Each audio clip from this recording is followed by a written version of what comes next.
mysterious death curse washes over the land, driven by a powerful artifact known as the Soulmonger.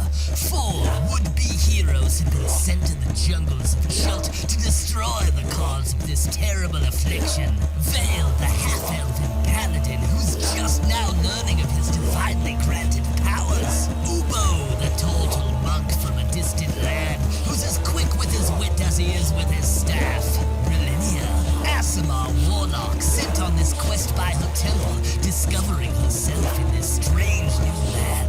And Gunslinger Cole, tiefling artificer and archaeologist who may just dig up more than she bargained for. This motley band of adventurers must work together to brave the poisonous plants, venomous monsters, thundering dinosaurs, and rotting undead of the jungle. Join the omnipotent dungeon master Jake from Mini-Terrain Domain to see if our heroes can find the Soulmonger, uncover the deeper mysteries of Chult, and free the world from the death curse.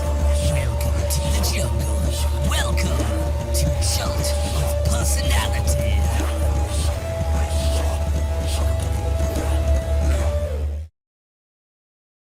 Hey internets, it's Jake from Mini-Terrain Domain, and this is Chult of Personality, a Tomb of Annihilation campaign happening Sunday nights at 8:30 p.m. Eastern, right here on twitch.tv/Mini-Terrain Domain. And this is episode number 66,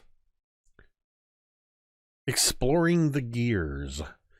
In our little campaign that we have now been playing for approximately 2.5 years, and it has been quite the adventure so far. We still got a little ways to go, but every session we get closer and closer to defeating the tomb, and we'll see what comes from there. But if you are joining us tonight and you were here last week, you will remember that we had some severe internet problems and we had to go offline. So you're going to want to pay really close attention to what happened in the last session. I'm still working on getting the VODs up. They take time since we're at home. I can only get, on average, I'm able to get about 2 episodes a day uploaded to YouTube. That's across all streams. So pay attention to the recap in just a few moments, and we'll get you back up to speed. With that potential always there, just remember that we may, if things get too bad, we may end up having to go offline. We continue to play, we continue to record as if nothing happened, and eventually those VODs will be available on YouTube. A couple of announcements real quick. I'm not going to go into super detail on this, but because you can definitely want to check out the check out my Twitter at MTD_Jake to stay up to date on what's going on in the next couple weeks as we approach Jasper's Game Day. Jasper's Game Day is an organization founded here in my home state of Michigan by Fenway Jones, the teen DM. It is an organization dedicated to raising awareness of and prevention of suicide through tabletop gaming.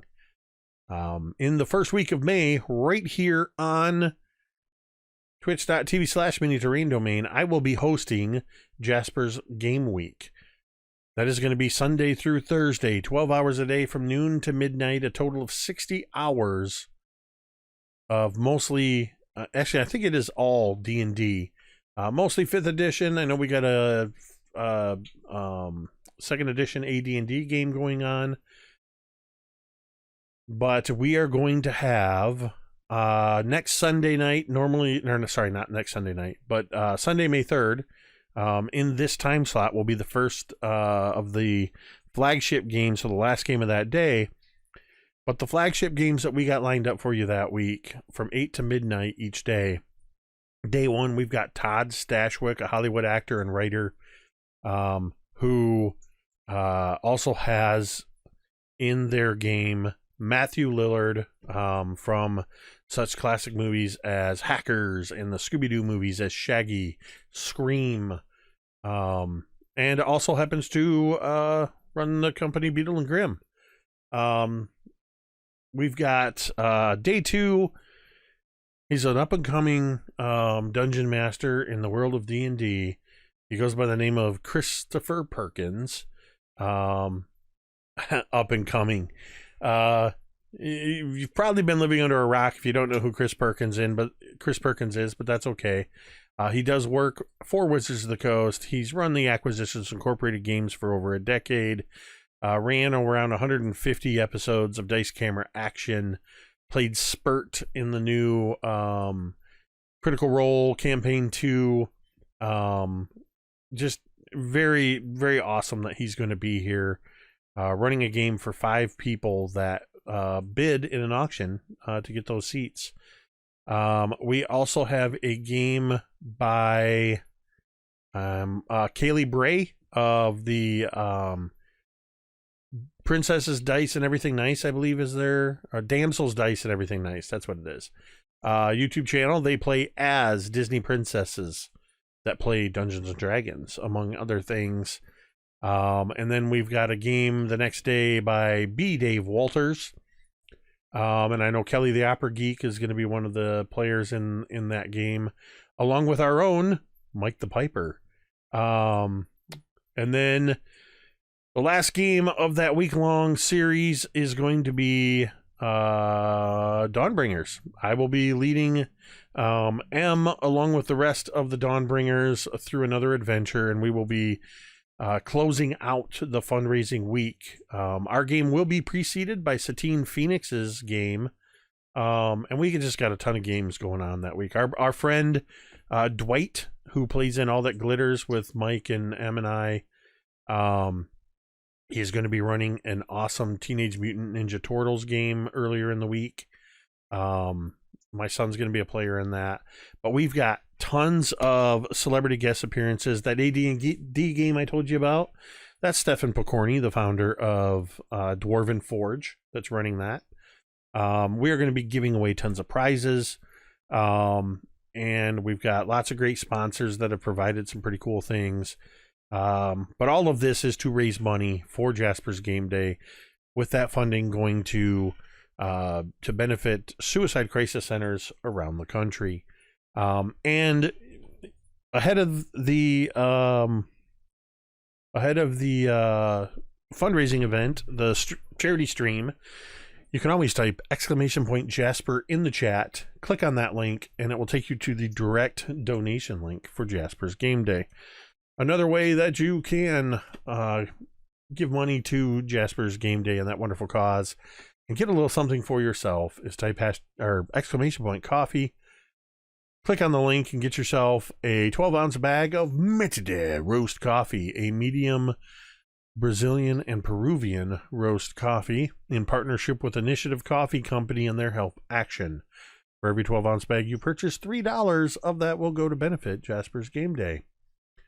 While we're on the subject of the Jasper's Game Day and the purpose of those organizations, we just want to address the fact that we talk about this before every single stream, that mental health is extremely important to me. It is important to all of us here. And that's why we've made it so that there are certain resources that are available to you at any time on Mini Terrain Domain. Because you matter. Whether you believe it or not, your presence on this earth makes a difference.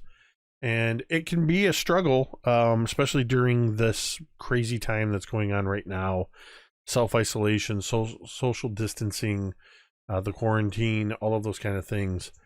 So if you find yourself struggling and you need somebody to talk to, you can type !help, or you can watch the scroll down at the bottom for more information.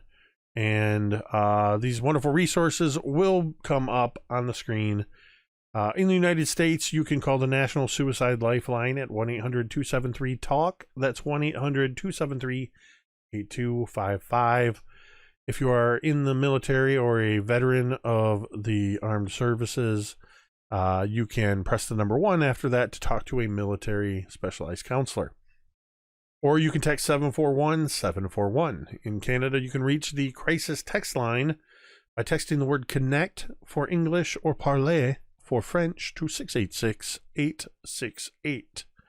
Or you can call the Canada Suicide Prevention Services in French or English, toll free 1-833-456-4566. If you are one of our friends from around the world, you can click on the link there when you type in that chat command, or you'll see it down at the bottom again. But that is opencounseling.com/suicide-hotlines. And that will bring up lots of resources for various countries around the world. 2 quick things before we get into the recap and start playing.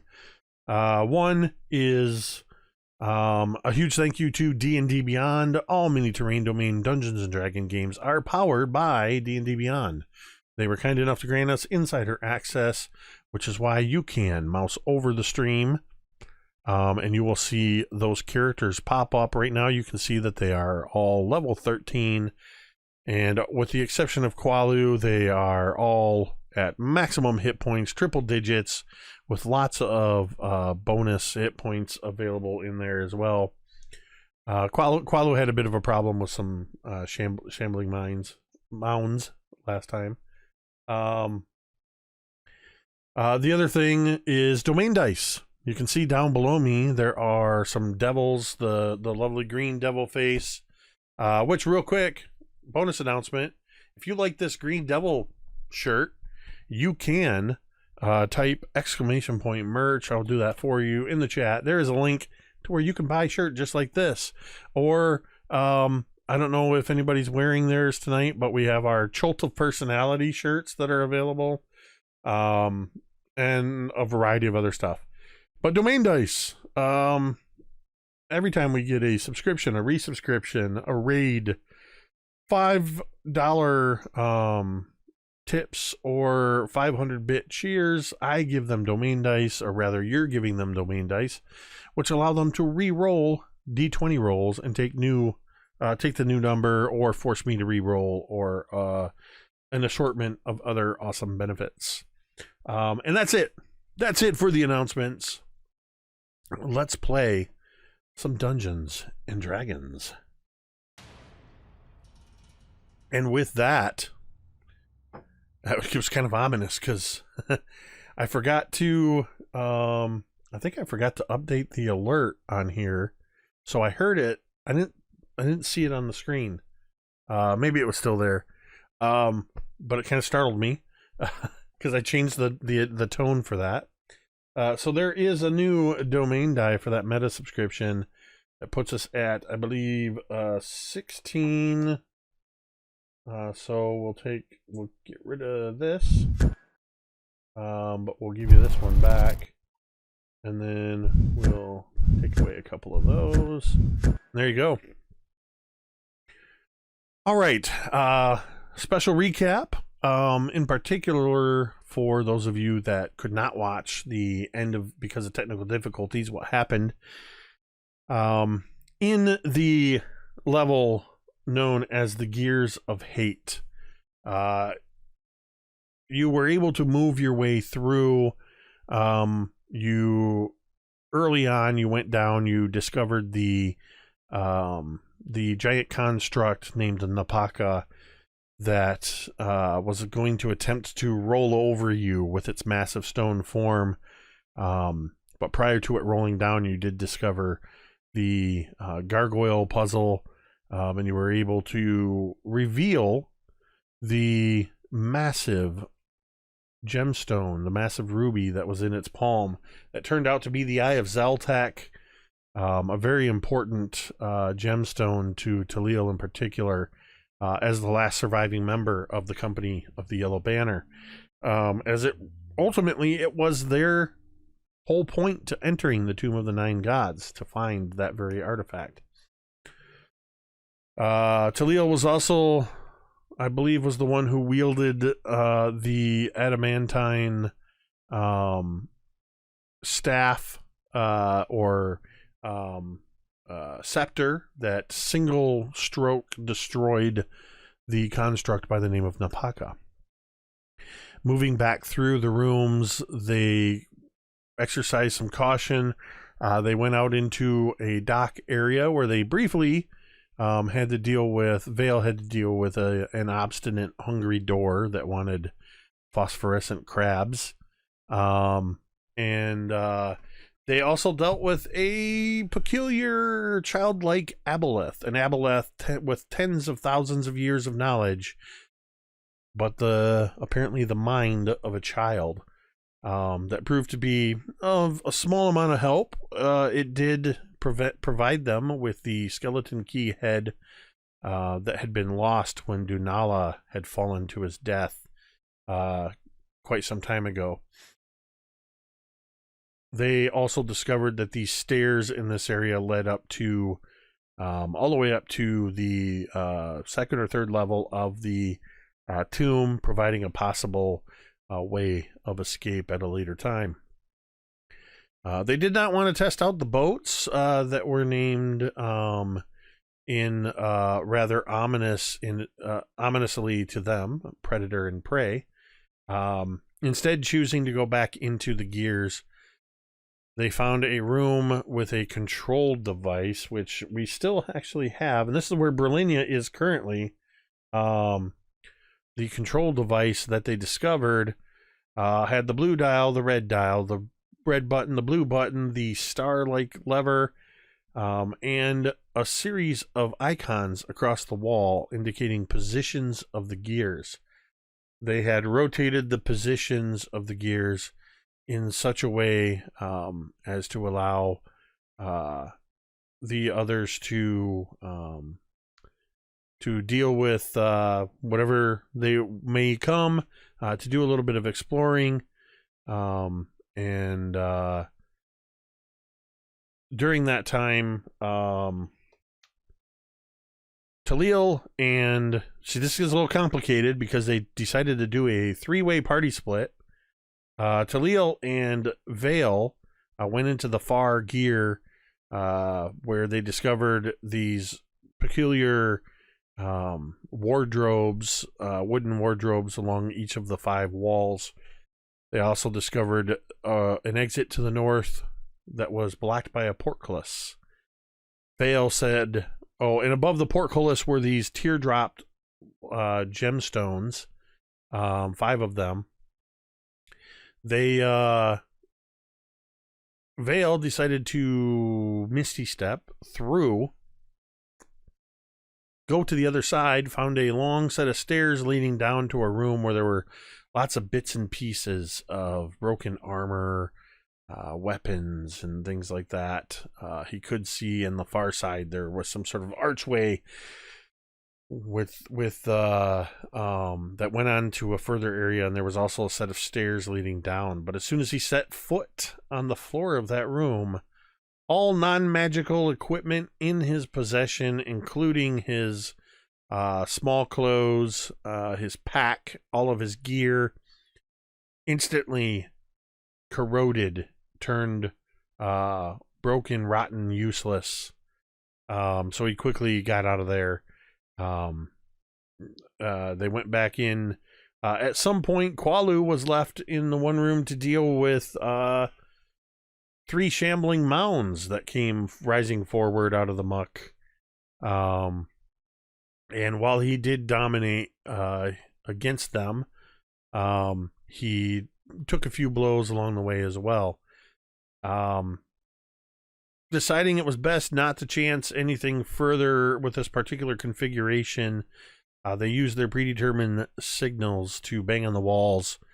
Brilinya was waiting for that signal to move the gears back into the original configuration so they can meet up again. And that is where we are picking up as the gears shift and rotate back into their original configuration. So what you see here, that middle one that is listed as a number 3, and we'll actually let you see again the map. So you had forayed into this area, this third gear to the east. Vale had moved up to the north down the stairs, but did not dare venture any further forward. And then going back into the center room and letting it rotate around, you are now able to get back to Brilinya and make whatever further plans you would like to make. There are still 3 other configurations. There were a total of 5 configurations of the gears that you had not explored. What would you like to do?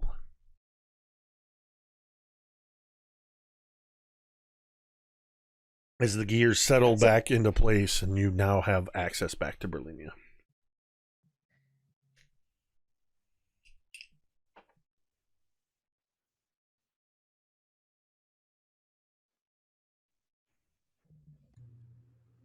I think as soon as the path is back there, Taliel will be going back to Brilinya and let her know what we found in the third gear about the wardrobes and the ominous pictures on them, and then let Vale tell her about what he found in the corridor and the fact that why he is looking slightly less encumbered than he was before.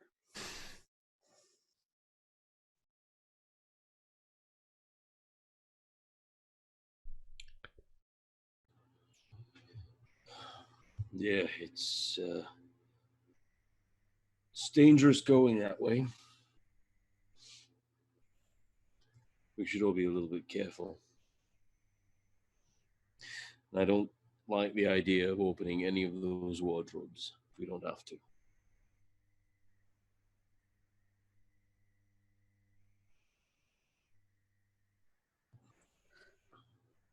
The path intrigues me because that's a mighty big trap, a nasty one to put on a corridor that leads to nowhere. So it was not. There was a stairwell halfway that went down. Could be the next. Could be the next area. That's what I mean. There's got to be something important there. You wouldn't spend that much effort. Well, if it's a stairwell going down, it could be going down to the last level. It could be almost at the end. And it would make sense to have a trap just as that. Swords and shields and armor and everything just melt right off you before you can even take a step. Mm-hmm. And you said the corridor extended further past the stairs as well, right? It did, yeah. I went into a room, but I couldn't see much beyond it. Did anything happen here, Brilinya, while we were gone? No, it was very quiet for once. Kualu?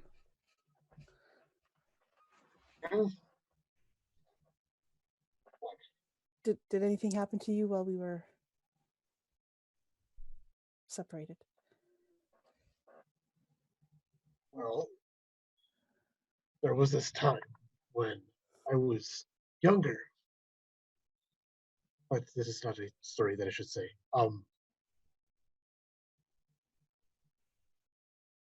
No. We did find a trap room that appears to have already expended its whatever. It was trying to spew out some sort of thing, but nothing was coming out of whatever device it was. So, but the room was empty. Besides, well, the last of my previous party. So it seems I am officially the last of the Yellow Banner.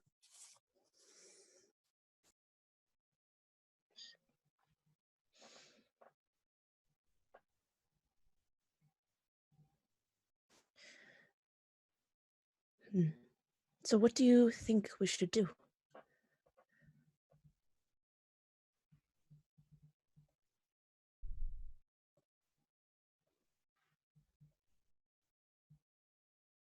We're going to have to find a way, I think, back to that stairwell again, back to that one area. Down the hallway, right at the very end, before you went in through this doorway, there was this head, and it was biting onto an ivory ring. I have a feeling that must be some part of it. You know, we can find a way to get that out, or destroy it or something. This was in that corridor that caused you to lose All the everything? bits to fall off. Yeah. Yeah, the keystone of the archway at the end of the hallway was adorned with an iron bull's skull, and in it had an ivory ring. Hmm. And Taliel would actually, at this point, go up to the engravings on the wall under number 3, and she would start to point at them. The star. Okay, we know that's here. The table. Well, that's the docks. These squiggly things. And she looks to Vale. I think that's the room with the gas that killed the last person there. That other one, she points to the one on the top right. I can't see what it is, like a circle or something. That's the corridor you went down. And then she points to the one at the bottom that looks like, I don't know, like breath lines or something. We don't know what that one is. That one would have been blocked off for you. Mm-hmm. Same with the... Oh, no, that would have been the only one, I believe. So that's the only place we haven't seen. Make an insight check. Anybody can do it. Make an insight check, or you can make a straight intelligence roll. I guess insight. I don't remember if it's intelligence or wisdom. It is wisdom. Caller got an 8. I rolled my first nat of 1 of the evening, so we're doing good. Did the other two of you roll that? Straight intelligence or insight?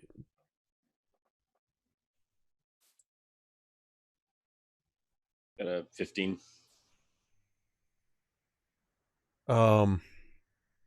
Yeah, you're pretty confident in the assessments of the meaning of the symbols, though the table-looking thing, you realize matches the, it looks more like a platform with wheels, like the construct Napaka.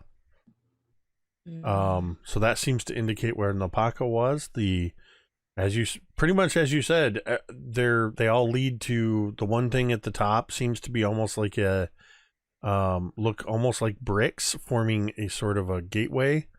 And the star and the squiggly lines you kind of got. The only thing you haven't determined is the southeast off of that last one is what those two little lines are. So would you like to go and see that room before we decide what to do with the stairs? Maybe it has some answer to not losing everything? Maybe. It might. Or could hold something even worse. I could. I don't know. But knowing Is there anything else in here? I mean, Well, there is the one lever that we haven't pulled yet. oh right.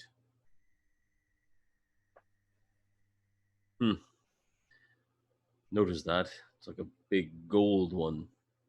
Because surely that isn't an ominous thing. Yeah, pull the big shiny lever. What's going to happen? Who knows?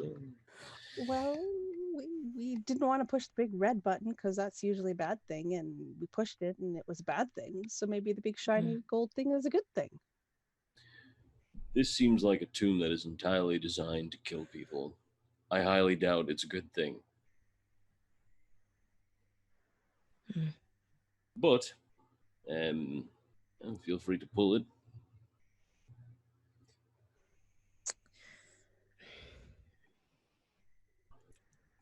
Do it. Oh, I'm so scared. I don't want to. Oh, should I do it? Do I smell anything with my trusty nose? I mean, you can smell the gold of the lever. And you can Probably smell Qualu. you can smell the gold that makes up yak.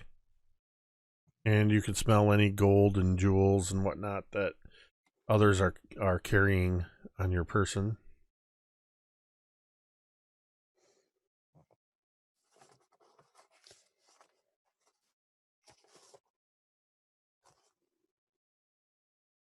Well, great reward often requires great risk. I think you should pull it. Do you think that everyone should be in this room? I would rather be in the room together than apart like we were when we pushed the red button. That's fair. Okay. Brillia's gonna pull it. So the lever is in the up position. You're going to pull it into the down position. You pull down on it, and it moves fairly easily. And as you pull it all the way down to the bottom position, you feel something locks it into position. For a moment, nothing happens. And then you hear...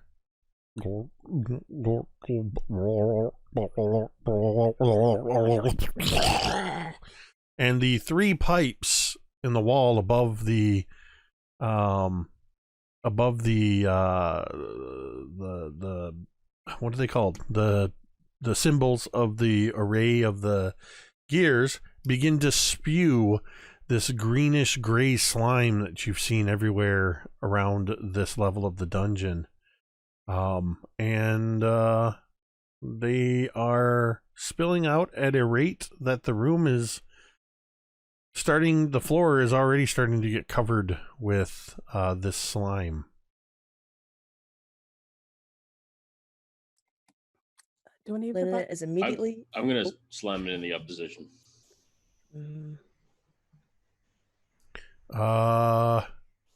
It will not budge. Of course it wouldn't. Let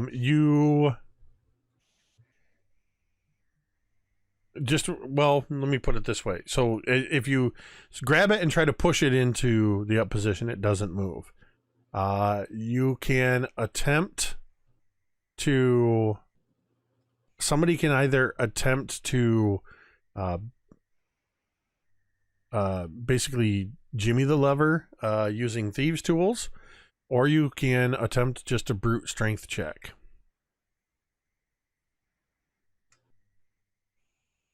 Rip it off. Brilinia's weak. I could try, but I may break it. Oh yeah, that's right. You just have a super ridiculously high constitution. Do it. Break it off. Who cares? It can't be worse than what we're doing. Is that what you're saying? That's what I'm thinking. Probably all gonna die. All right, I will try to... Oh, my dice are so bad. As you're reaching for it, I do need to check something real quick, because at this point there's about an inch of this slime already covering the floor. There is no save for it. All of you will take 5 points of psychic damage as this slime, you come into contact with it, you just start to feel this dark, just this dark energy emanating from it. It feels like an ancient, almost primeval energy coming from this slime. And you can actually recognize a correlation to the feelings when the aboleth was communicating with you. There's some sort of correlation.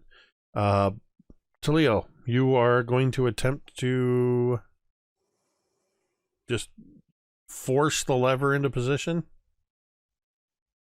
Yes.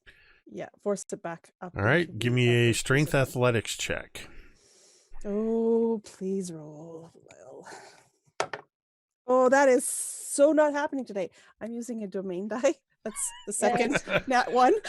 Oh my gosh. I need to get you some new dice and send them to you. They roll really good when I'm not in the tomb. Just saying. I play in other games with you, and that is not true. I'm just saying. All right, hold Oh on. my lord! I rolled another nat one with a different die. Like, Taliel seems to be struggling. Does anybody want to help her and give her advantage? Yeah, I'll do it. I'll give a hand. Literally my only hand. Taliel, who literally has the strength of a trickster god to enhance her. If you roll another nat 1, that's it. That's it. You're out of the Please party. tell me that wasn't another nat 1. so and nat one with the other die. I have 3 dice. They are now all showing nat 1 on the top. I don't even know what to say. Like, it's 4. All right, thanks for coming out, everyone. We had fun today. It was good, but we're just. So this is how a campaign ends after 2.5 years. They're all gonna drown in a room filled with aboleth slime. Wait, is the entrance open? Fine. Run for it. Bum, bum, bum.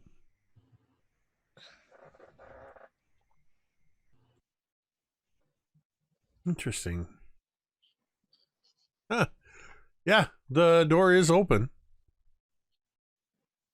I was just double checking. Yeah, it doesn't. I think it was I'm trying to remember which one it was. One of the other ones you did. Pressing the red button caused the door to drop. With the slime coming out, does it seem like you could put something in them to stop them from? It looks like you. Or is it like? It looks like you could have if you had done it before the slime started pouring out of it. But with the slime coming out at the volume it is, you're not going to be able to get something to get in there, most likely. You all take another 6 points of psychic damage as the slime is building up. And Brilinya and Qualu, you can also attempt to brute force this or manipulate this lever. Yeah, Brilinya would look to Qualu. Of course, when he says brute force, you look at me. Always want my muscles, never my mind. Yeah. It's going to be a 19 total. Qualu, you grab hold of the lever and you start to push, and you can feel that there's something within it that is blocking, like as if there's some sort of locking mechanism inside the control panel. And as you're pressing against it, whatever that locking mechanism is, it seems to act almost like a stress point, and you feel the lever begin to bend a little bit, and suddenly there's a metallic, half cracking, half pinging sound, and you sort of stumble forward into the console as the lever breaks off in your hand. You are holding the gold lever with the star head on it, and a moment later there's this sort of as slime flow slowly stops spilling from the pipes. This is what you wanted, right? He's kind of holding up the broken lever. You all take 1 more point of psychic damage. And the slime flow has stopped, and you can hear that there is a sort of a glorp, glorp, glorp, glorp, glorp sound coming from somewhere in the floor under the control panel. With the flow stopped, it seems as if this slime is slowly draining somewhere into the floor.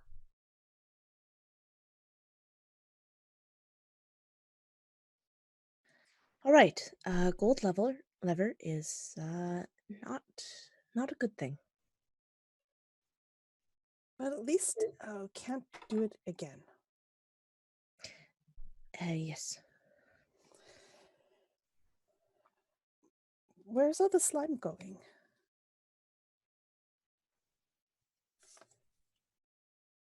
There's, looking closely, you can see just a slight bit of flow going under the control panel, and it seems to be going into the into some sort of floor drain.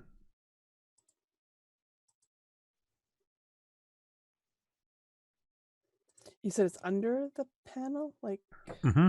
Yeah, the control panel is basically like a what do you call it? Like a lectern or a pulpit or whatever. Like something you'd give a presentation in front of.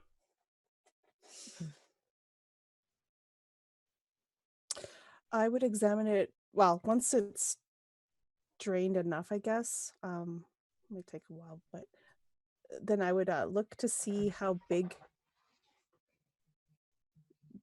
that drain is. It has to be smaller than the roughly 18-inch square control panel setup, because it seems to, once it sort of drains enough that you can see the floor again, you can see that there's the four corners sort of form feet, and then there's maybe a little half-inch gap at the bottom, and that's where that slime seemed to go into and drain. Okay.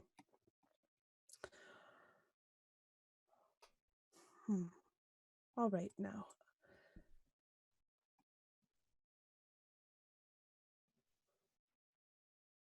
Do we want to check that last room then? The one with the squiggly, breathy... I think so.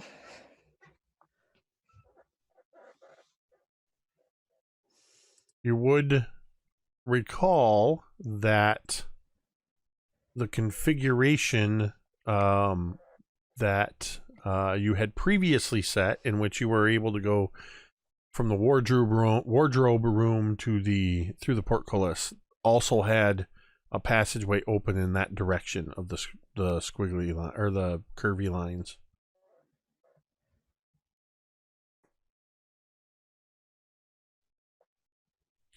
So you would basically have to. I'm trying to remember what that was. Looks like you have to change it to. Was it?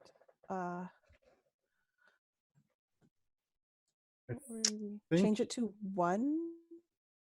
No, so we're in 3. Oh, sorry. Let me rephrase that. Because you had gone to 1. Yeah. Configuration right 3, now, yes. Configuration 3, and 5 are the only ones that open up in that direction. Yeah, so we could change it to 1, go back to that far room, change it to 3, and then we could access it. Or 5. I mean, depending on which one you want to do.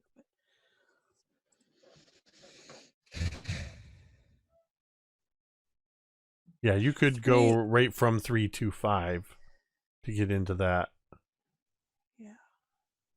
No, you couldn't. No. We could 3 to 1 to 5. Yes.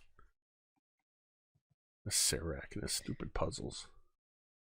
So this one, we would probably have to have one person in the control room, one person in the middle room, and then 2 people can check out the last room. Actually, if we had 3 of the 4 of us in number 3 position right now, because we could leave the control room, go straight to the middle room, and then just shift it round to 5. Son of a bitch. No. No, apparently not. Uh, Oh, that's infuriating. Who would design something like this? You just have to be a right bastard, don't you? Ugh. Anyway, I'm done. so I think that's what we should do. We should have somebody in the center who can stay. We can do the knocking thing that seemed to work the last time. So do the same thing. 3 of us go into the middle room. We change it to 1. 2 of us go into the third room, and we change it back to 3. Mhm. Then that way, at least the person in the middle room could still talk to the person with the controls, because you'd have that path right open. I think sounds about right. Yeah, exactly.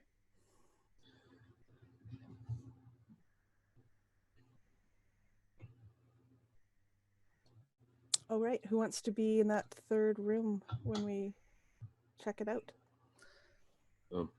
I'll go. I'm fine with going as well.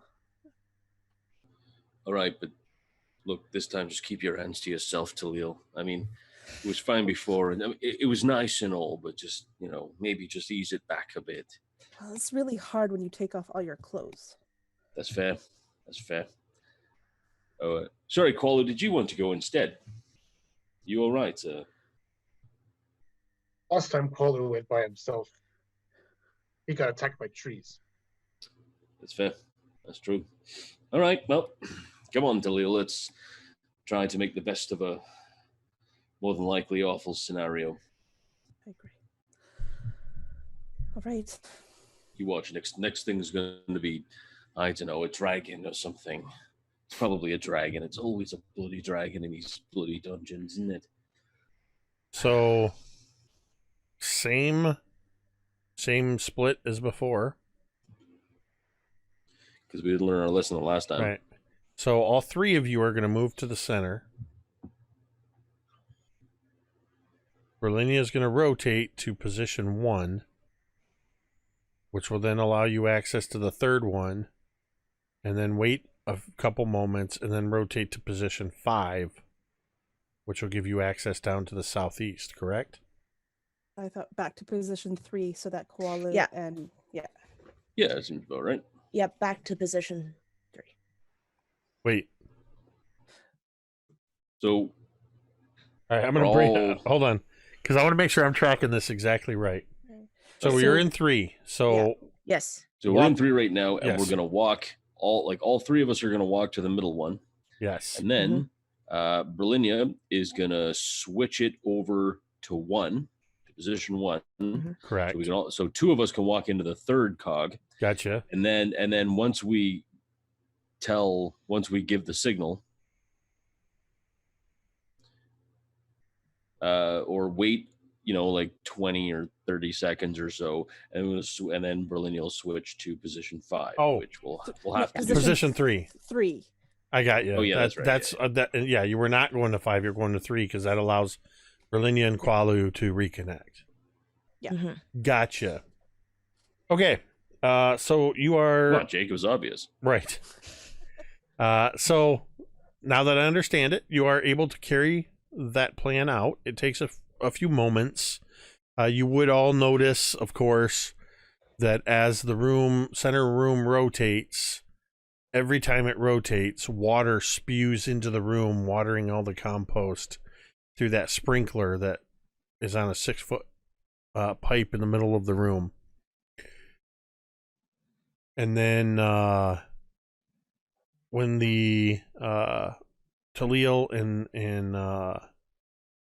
and Vale, you move into the third gear, and then a few moments later, the whole thing grinds around back to position 3, and you now have access to, once again, through the portcullis, and also through that southernmost, southeastern entrance. So, Taliel and Vale. Looking to the southeast, you can see that there is a 5-foot wide hallway heading off at an angle for about 15 or 20 feet before it then curves again to the south. And no portcullis on this one. Nope.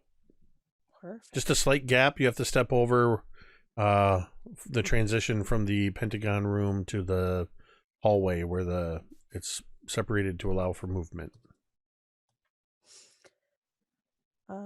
Yeah, so I think as soon as it kind of opens up and the room stops rotating, Tilly will look at Vale and then kind of nod and start down the hallway. Ready for anything. Yep, same. All right. You, as I said, go about 15 or 20 feet. The room angles slightly about 30 degrees to a straight southerly movement. Continues on for 15 more feet before it begins to open up a little wider. And ultimately, there is a room with a curved wall. The room is 40 feet east to west and is 30 feet from where you're standing to the other side. What you see as you walk into this room is a life-sized golden statue of a mastodon that stands atop a 1-foot-high stone cog at the center of the room. Jeweled tusks sweep from its jowls, and its trunk is raised in a roar.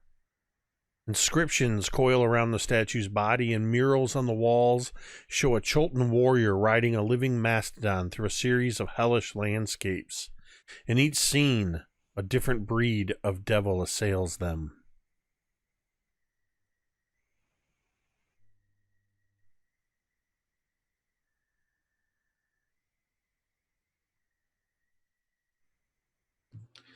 Right, we're not touching a thing. Remind me again what spirit you have, Vale? Obalaka. In your mind, you hear Obalaka sort of chattering and nervously, "Whatever you do, do not provoke its anger." Yeah, I'll do my best, mate.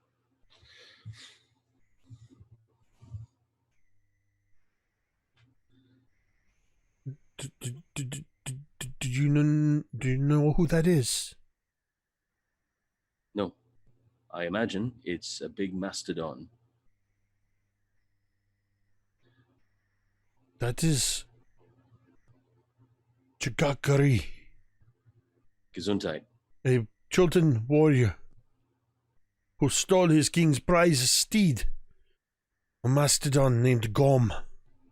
As punishment, the king's sorceress banished Chagakari and Gom to the 9 hells, but the two fought their way back home.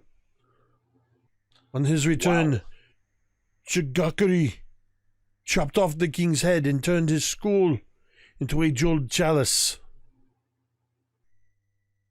That is the legend. Even myself and the other 9 gods know to fear Chagakari and Gom. Well, if it was just him and a mastodon fighting their way through the 9 hells, by the gods, that sounds badass. Then, yeah, we will definitely treat this statue with the respect it deserves. And I like to have a look around, see if I can find any sort of clue as to what the heck this all is, instead of just being a pretty thing to touch and then probably vaporize and die. All right, so you're going to begin checking the statue. Checking the statue and also, checking around. Maybe like there's a plinth or a dais or like a mural or something. It's essentially sitting on this stone cog, which these inscriptions that you have been able to read since blessed by Ubtao is written in Old Omuan. And the inscriptions read, Let your bones watch over my treasure, brave Gorm. As you carried me from the inferno, so shall I rise from death to defend my riches.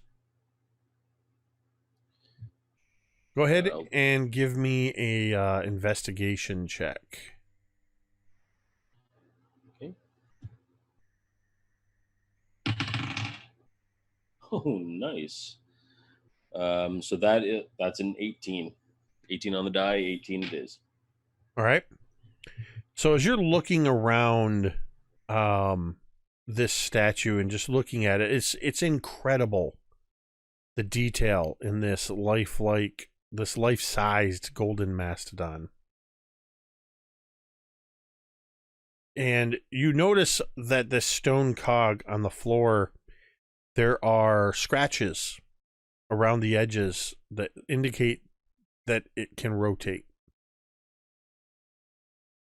The other thing that you discover is in looking closely at it, and you see this, you didn't notice it, either of you, when you first walked in, but as you're taking a careful look, and if Vale points it out, Taliel, you'd be able to see it as well, in the center of the forehead, just above the eyes, where the trunk connects to the face of this mastodon, is a star shape.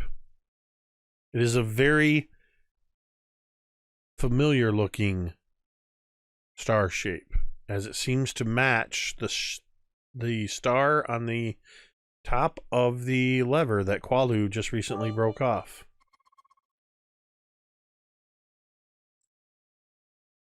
Qualu has a lever, doesn't he? He does. I think it would fit right there. Well, probably. Although I don't know how I feel about this place. I like to go around and look at the different. You said there's pictures on the. Yeah, you see the murals that you see looking all around it. As you look, it seems to, as you walk around the edge of the room on this big curve, and as a reminder, since I had shown you this previously, you're in that south, sort of to the lower southeastern area. That whole curved section of the area behind and around the mastodon, you see that the murals are showing Chigakari riding Gom the mastodon, and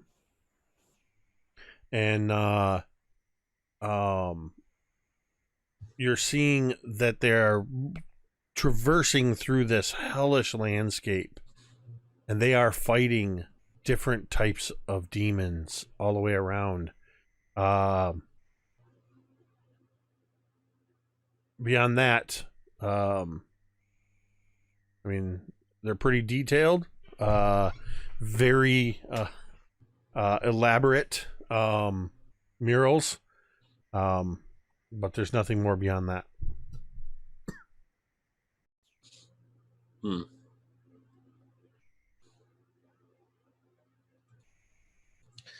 Okay. Well,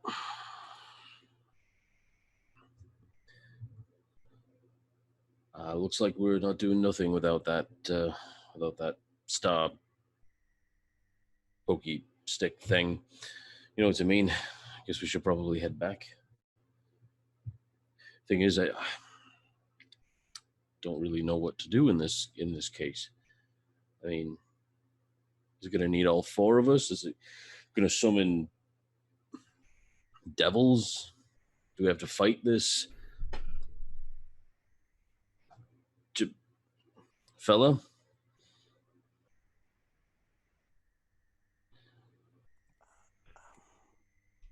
I don't know the answer to that. I don't really want to fight. Taliel, this guy. in your mind, you hear Kubazan. If it is a fight, Chagakari wants. It will be a fight he will never forget. It is likely that this monument was constructed to make you face, to give us the honor of facing the same challenges as Chagakari and Kom. Well, I certainly do not want to fight the 9 levels of hell. With me at your side, you will only prevail. That What's may that? be, but that doesn't sound like fun at all. What's your god telling you? He's saying that this looks like it's a setup so that we could have the honor of fighting all of the same battles that... Well, ask them what sort of battles were those? I mean, like abyssal chickens or pit fiends or what exactly? Well, I'm assuming the ones written on shown on those walls here. Why don't both of you give me religion checks? I don't want to roll. Come on, let's see if you can get another one. I don't want to roll. Why you gotta be like that, Jake? Jeez. You gotta break those ones out of those dice. That's it. You know what? I'm taking. I gotta take out 6 tomorrow. Then that's it. So I got another 1 on my die, but it's followed by a 0. Okay. So that is a total of 12. Okay. Vale, Mike's dabbing apparently. So. Yes, I have never dabbited before. That was my first dabbed. Yeah. So that was I got a 20. So.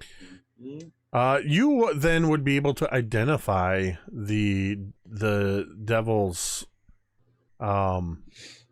in this depiction.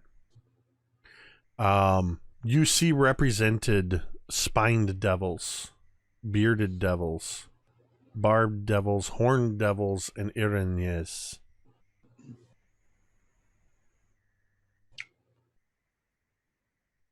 Yeah, we should go. You know what? Whatever's in here is just not. It's not worth it. It's just not worth it at all. It's not.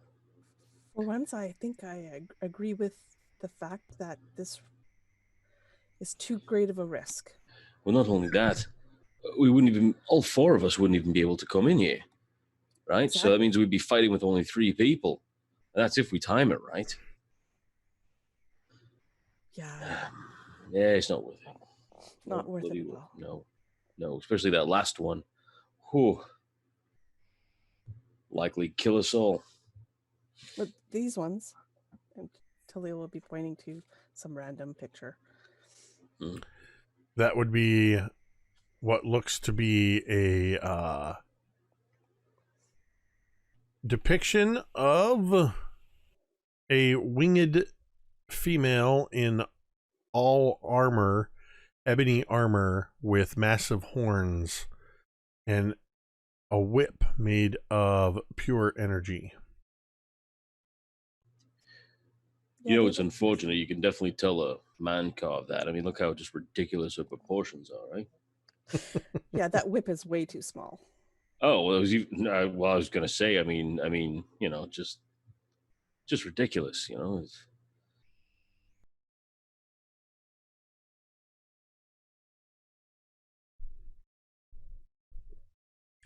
So do these these creatures on the carvings, are they the same kind of creatures that were on the wardrobes? No. Okay. Okay, good. I don't remember quite the wardrobe ones. The wardrobes. Scroll back a bit.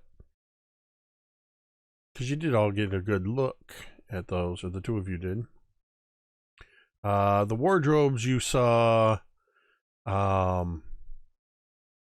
that there were one of them depicted dust, because I'm assuming you guys have decided to leave this. You're going back to the wardrobe room anyway. So you see at one of them, dust and smoke billows from the wardrobe from Sorry. You see what appears to be dust and smoke billowing around in the artwork of it, depicting an army of orcs clashing with an army of hobgoblins. The next one depicts a grinning night hag with a swaddled human infant in her arms. The next one depicts the face of an ornate clock. The next one depicts twisted, screaming humanoid faces wrapped in chains. And the last one depicts ghouls gnawing on bones. Yeah, not pleasant at all. I mean, except for the clock.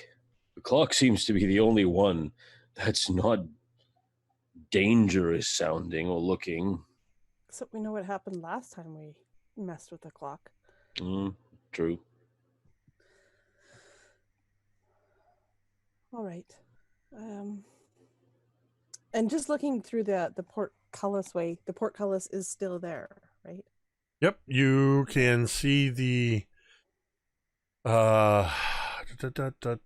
you see that the portcullis is down, and set in a metal plate above the portcullis is a row of 5 red crystals shaped like drops of blood. Let's jump over to Brilinya and Qualu. What are the two of you doing as these two are investigating these areas? Qualu, have you gone back to Brilinya? Are you guys talking? What are you doing? Olu is kind of keeping an eye out in this like vegetation compost area because last time he was in here, he got attacked by shrubberies. And he'd be kind of like, I think, relaying a bit of information back and forth to Brilinya. I imagine Brilinya is like probably saying like, "Oh, are they back yet? Have they made any noises?" Kind of like being a bit maybe more of a worry word. And Qualu's probably walking back and forth, relaying information if he needs to be. Yeah, I think Brilinya, upon waiting for a little bit, just to stifle any worrying, would begin to look around the room a little bit, looking closer at the carvings, looking further, just kind of wandering around, seeing if there's anything that they might have missed.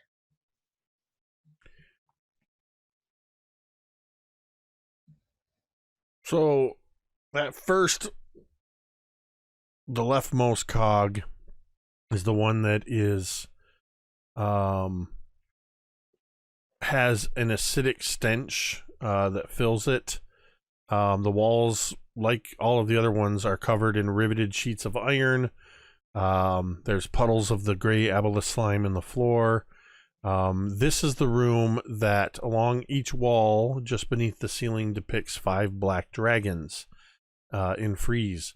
And each time the rooms turn, there's a sputtering sound from their mouths, but nothing happens. It appears that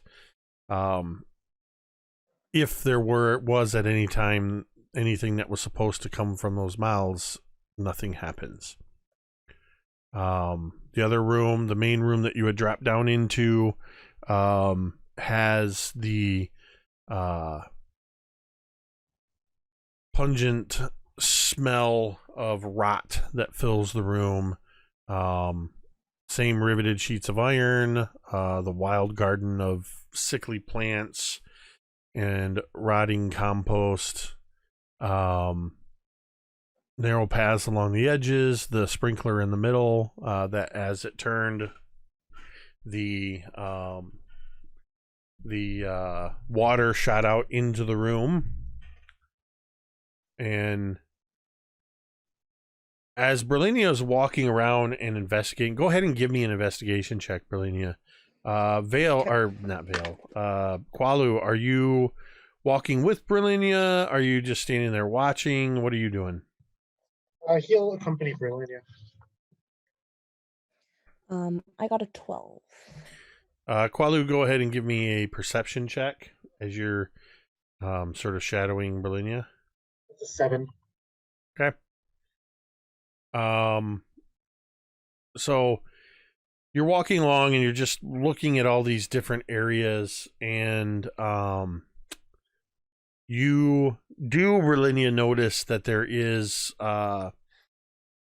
this sort of heavy, acrid scent in the room on top of the rot that may have accompanied when whenever the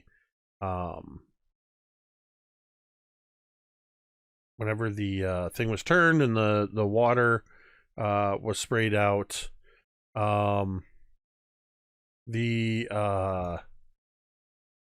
As you're kind of investigating around that area,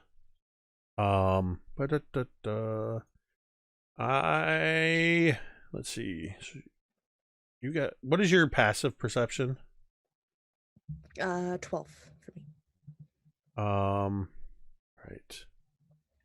Use this.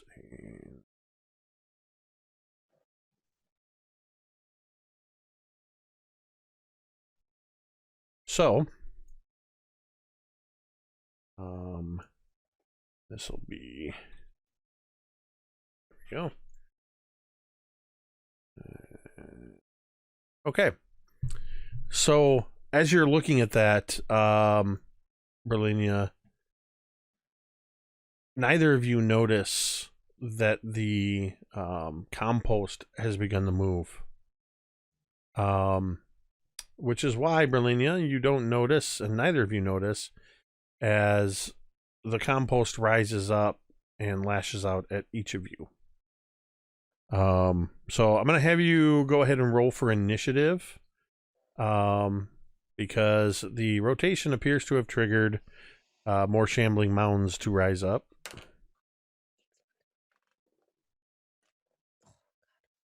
5.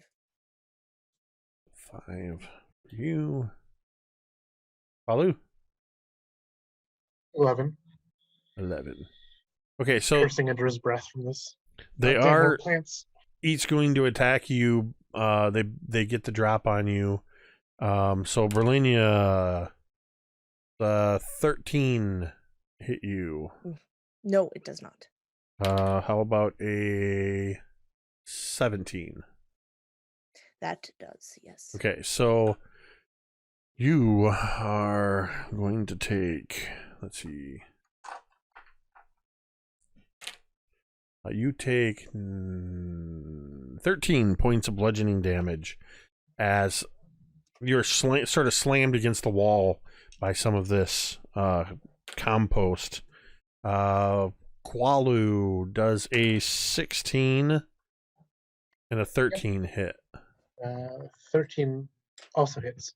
Okay, so you, Qualu, will take... you will take 11, 21, 29 points of bludgeoning damage as you get hit by both of these attacks. And it is now their turn properly in initiative order. I'm actually using the combat tracker in D&D Beyond for the first time. There are 3 of them. Each of you have one on you, and the third one is going to attack each of you once. So you're each going to get hit or attacked 3 times in this round. So Brilinya. 21, 15, and 22. Those all hit. Qualu. 13, 20, and critical hit. Yep, that'll be 3 hits. Okay. So, Brilinya.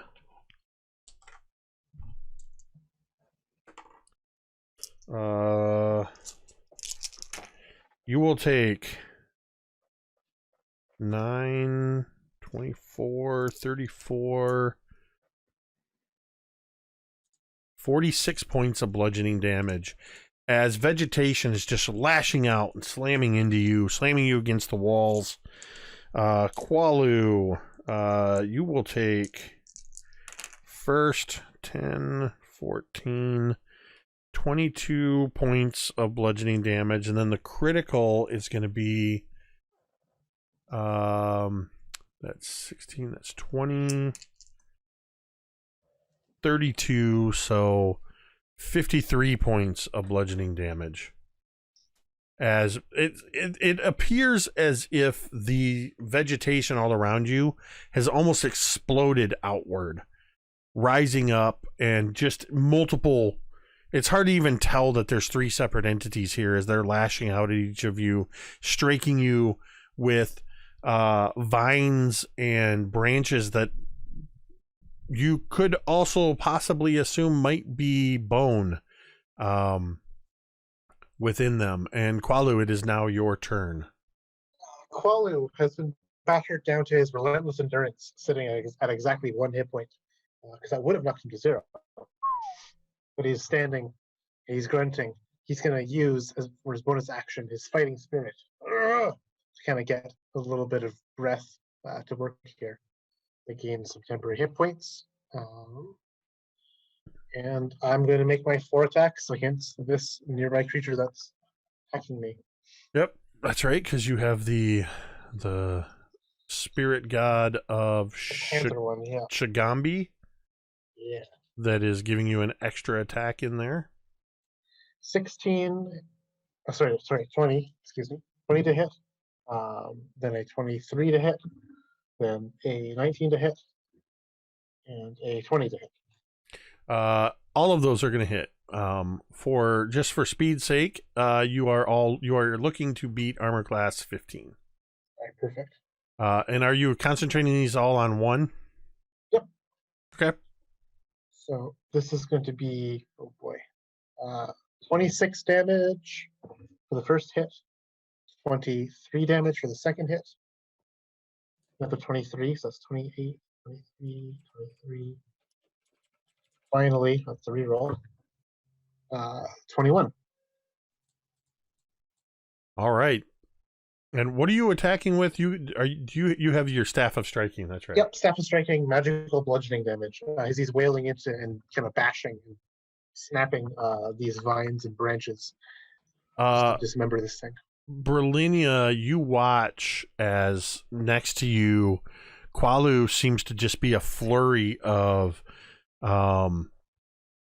He's quite bloody, but you also see this flurry of the staff swinging. You can hear it whipping through the air, and the debris from this stuff is just whipping through the air. And I am going to do something because I'm going to make a con check. Oh, that is a fail. This one mound is completely stunned this round. You took out more than half of its hit points in one round. So I just rolled a con check on it. But you see that he's in pretty bad shape. Qualu is, Brilinya. Brilinya, it is your turn. Is there a point that Brilinya could see that would hit these 3 shambling mounds with a 40-foot, a 20-foot radius that would not hit Qualu, or is that not? Because Qualu was focusing on the one, I would say yes. I would say you would be able to, because you guys are basically on the edge of the room, and these things are coming at you from the center. You would absolutely be able to position something in a way that would not affect either of you. Perfect. Brilinya, I imagine that Qualu, you can feel the hairs on your neck and arms begin to rise up with these like static electricity feels. You can almost smell the ozone in the air as Brilinya points her hand towards this spot, and all this energy begins to coalesce around her and up her legs and body, and then down the one arm that is pointing out, and this static energy almost looks like it, but it still has that same like etherealness that Brilinya's spells have, and immediately it explodes out and hits these 3 mounds, and And they have to make an intelligence saving throw. Please. All right. What is the damage type? Psychic. Do they have an intelligence score of 2 or lower? I guess I should ask that first. I don't know. Nope. Oh, okay. Their perfect. intelligence score is a bit higher than that. So, so they're making intelligence saving throws. Yeah, spells save DC of 20. Yeah, they're all going to fail. I'll roll just for fun. 12, 2, and 8, which means 9, -1, and 5. So they all fail. So in addition to taking 24 points of psychic damage, they have to roll a d6 and subtract that number from all of their attack rolls and ability checks. Okay, so a d6 for each of them. I said each. A d6 for each of them. Right. I'm gonna pair some d6s up with these d20s I've been using. And yeah, we'll do that. And then, as a bonus action, Brilinya is going to heal Qualu. 4. I will let you know in 1 moment.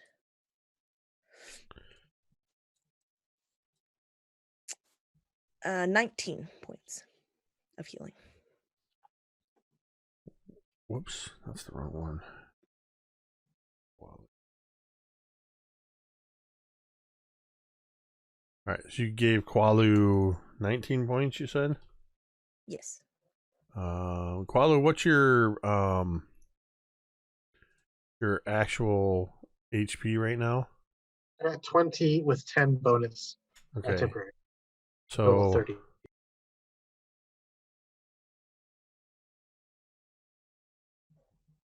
Okay. And then so that's the end of your turn. It's going to take us back to the top of the round, where it is the Shambling Mounds. Brilinya, you are... What's your current HP? My current HP? Yeah. Is 102. Okay. It doesn't automatically add in your HP in here in the tracker. That's something they haven't done yet. I can add your characters, but it doesn't pull from your sheet. You said 120 or 102? 102, yep. That would be... Yeah. Okay. Just want to be able to keep track of you. All right, we are back to the Shambling Mounds, who are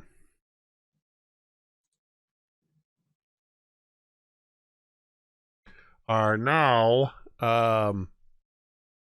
going into, as they've been struck by this, keeping in mind, yes, they do have these d6s that are subtracting from them. They are, the one is going to attack you, Brilinya, with its 2 attacks. That is going to be a 19, which is now an 18 to hit for the first attack. Mm-hmm. Yep. And then the second attack is a 21 with, or sorry, 19. Mm-hmm. So those are both going to hit you. Yes. So that is going to be a total of 11 and 12 is 23 plus 31 bludgeoning. And this time the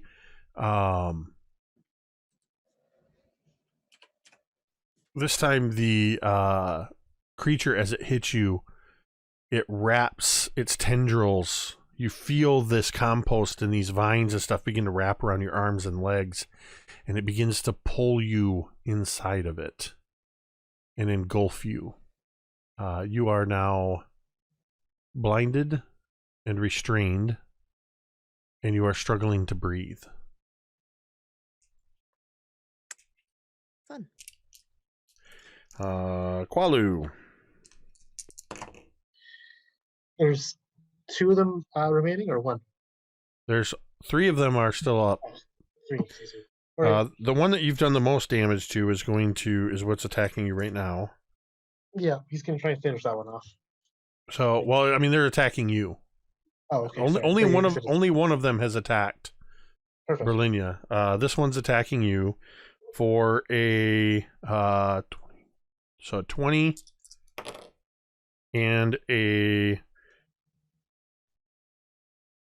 Oh, that's probably not. Well, maybe that's all this weird math. It's a 10 minus a 6, so that's 4 plus a 7, so 11. Does an 11 hit you? It does hit you. Yep. All right. So Qualu, you will take 16, 22, 31, 35 points of bludgeoning damage. You are also wrapped up in it, and it is pulling you inside and engulfing you. Both of you have been engulfed by these creatures. You are unable to breathe. With you both engulfed, there's nothing for the third one to attack. Qualu, it is your turn. I need you to make a Constitution saving throw first. Are you conscious or unconscious? I am conscious. I have burnt up one of my 9 lives. Yes, your boon of Acererak. Yep. So I got 18 plus something. 18 plus 8. 26. Okay, you succeed. So you do not take any additional damage from it. You are blind and you are restrained. So you can attack, but it is at disadvantage. Yeah, I will take that opportunity to attack with disadvantage 4 times. Huzzah. That's going to be a goodness gracious, 19 to hit. Yep. AC 15. Yep. Then a 20. That's with disadvantage? Yep. 25 to hit for the next one. That's another hit. This will be 9 plus 8 is 17. That'll be a hit. And then that's an 11 plus 8, 19. That's another hit. Okay, 4 hits. 4 hits. So first hit's going to do 16 damage. Then the next one's going to do 25 damage.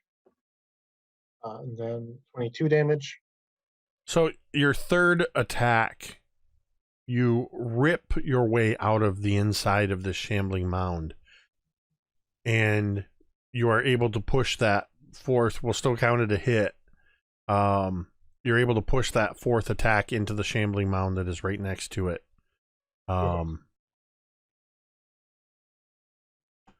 So one of them is down. So go ahead and roll damage on that middle one. 22.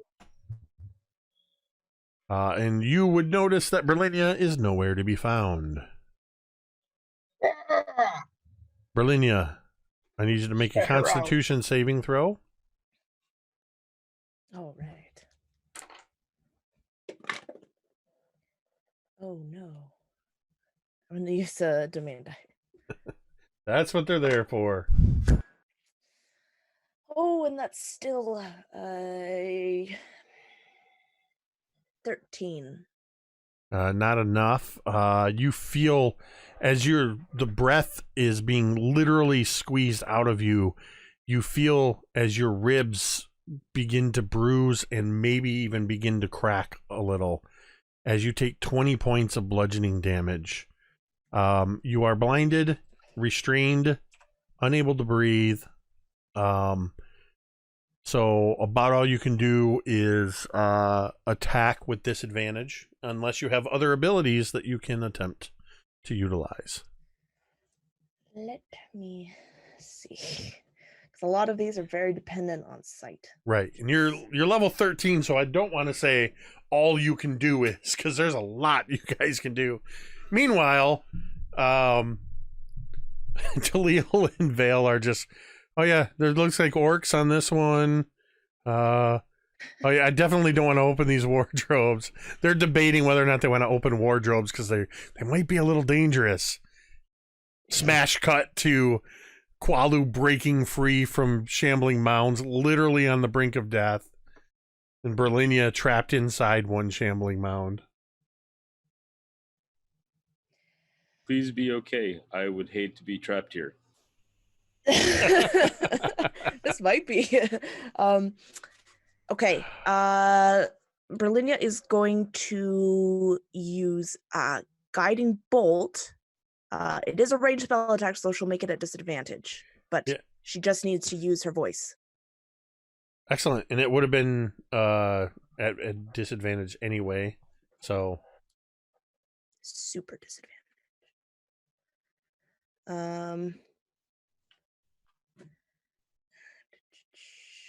Right. Okay. So that the lowest I got is an 8, so that's going to be a dirty 20 to hit. That's going to hit. What level? Level 5. Oh, that's right. Yeah, as a warlock, you're casting at.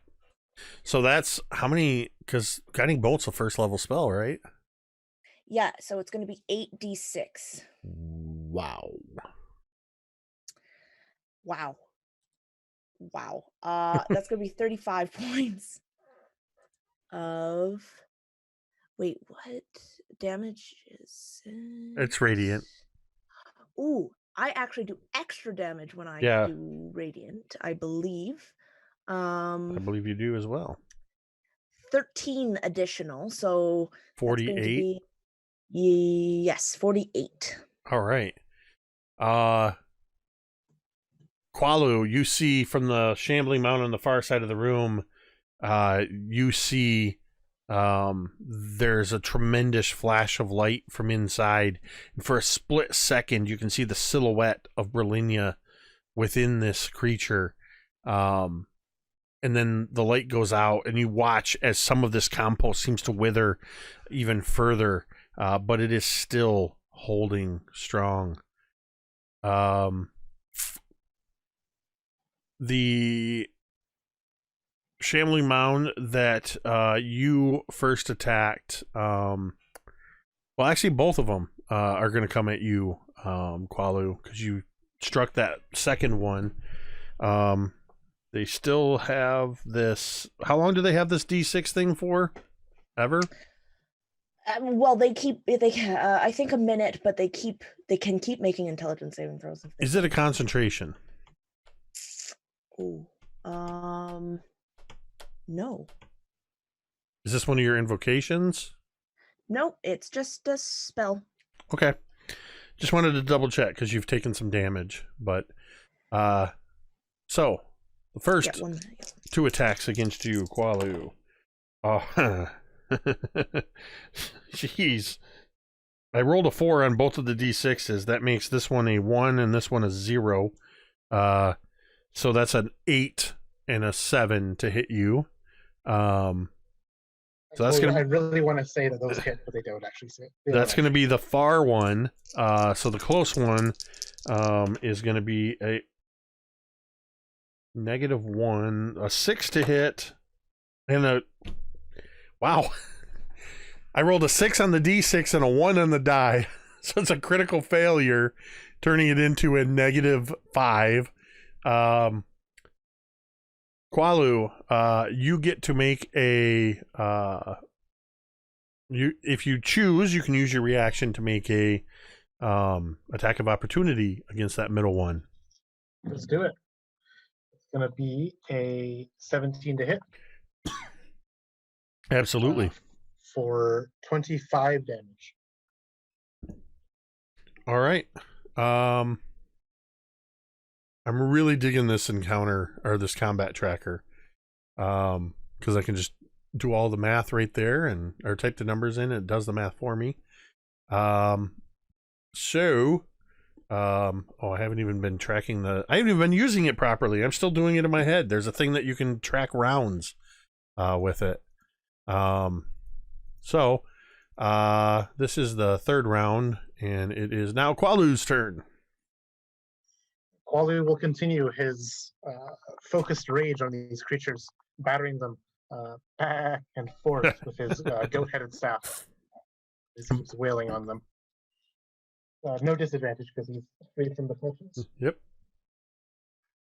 Okay, that's going to be 20, 21. 21, nat 20. Nice. That's 3 hits and a crit. So that's going to be 24 damage for the first one. 25 damage for the next one. All right, hold on. 24, 25.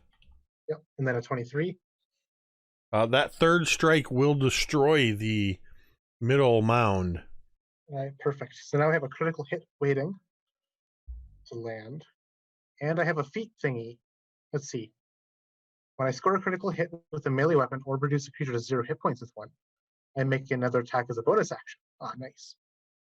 Cool. Okay, so I'm going to get a critical hit on the next guy, which is going to be a bucket load of damage. Oh god, I rolled max for that. Okay, so let me just do some quick math here. 14 for my rolled. 10 for that.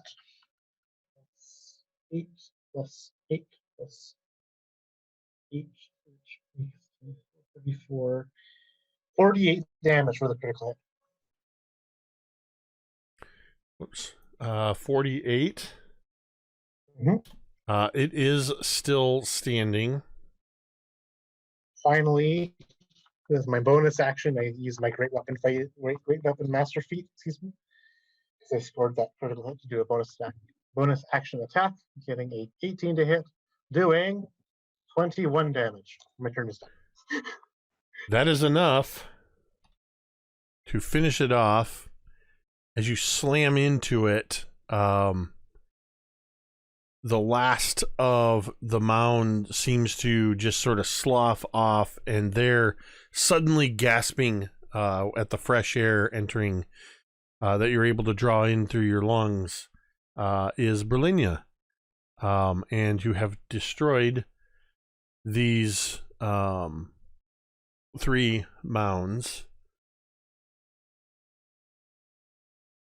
And I think that's a good place to take a break. As you have succeeded, you're lucky that that crit didn't reduce it to 0 hit points, because that critical damage would have pushed through into Brilinya probably. But yeah, so Qualu's had a hand in defeating 6 shambling mounds in this dungeon so far. So we are going to go ahead and take a we're going to take a 10-minute break here, and we will be right back with a little bit more as they continue to solve the mysteries of the Gears of Hate, level 5 of the Tomb of the 9 Gods. Stick around and we will see you on the other side of the break. And we're back. In the middle gear of the Gears of Hate, known as the Cog of Rot,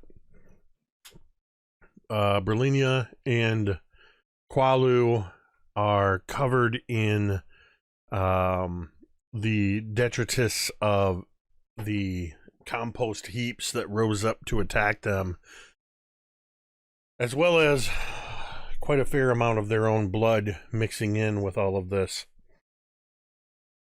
having just barely survived fighting against these 3 shambling mounds.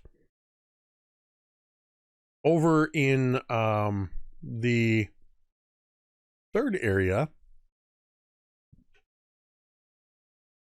we have Taliel and Vale, who had walked back in to look at the 5 teak wardrobes that were leaning up against each of the walls. Taliel and Vale, what would you like to do?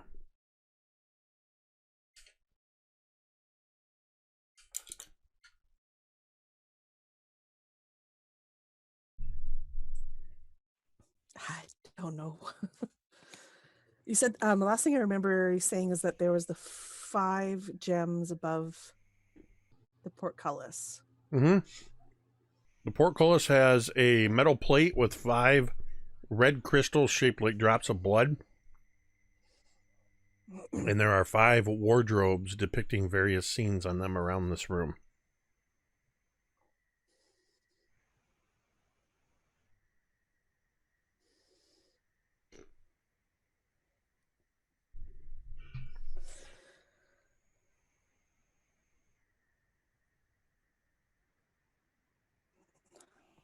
I don't know. I want to open the wardrobes, but I also don't want to open the wardrobes. I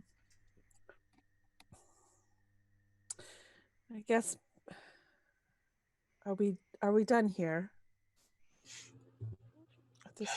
Yeah, I think we are. I mean, unless you want to open one of those things.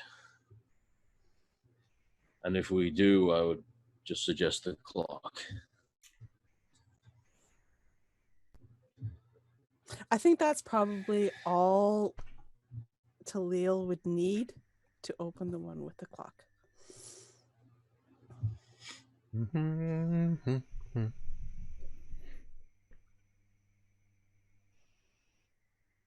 All right.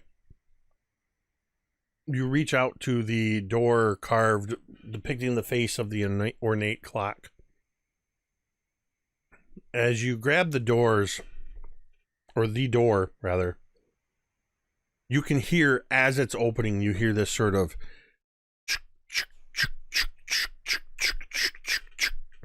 and then you hear just this almost cacophonous sound of churning and turning gears and cogs. Looking into this wardrobe, you see enormous interlocking gears and cogs stretching as far as you can see. Suddenly, a piece of this mechanical construction seems to drop. It's a spherical construct with spindly little legs and small wings. Drops to the floor, rolls out into the room past you, and pops up.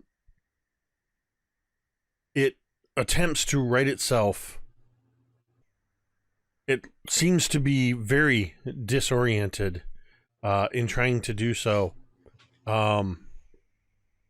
Suddenly, it pops up onto these spindly legs, its frail little wings and its single eye in the center of an almost humanoid face set into this mechanical orb. It attempts to run back into the wardrobe, but as it gets to the threshold of the wardrobe, there's this sort of and it's pushed back and it sort of rolls onto its back. It holds out its hands and suddenly seems to see you and Vale as it looks around and skitters to the middle of the room, looking at you confusedly. Excuse me. I think I look at it confusedly as well, but I would also take a look to the metal plate above the portcullis. Nothing has changed. Okay. There's this sound as it seems to skitter back and forth, looking with its one eye at each of you. Don't do anything yet. Can you talk to it? No. But it hasn't started attacking us. So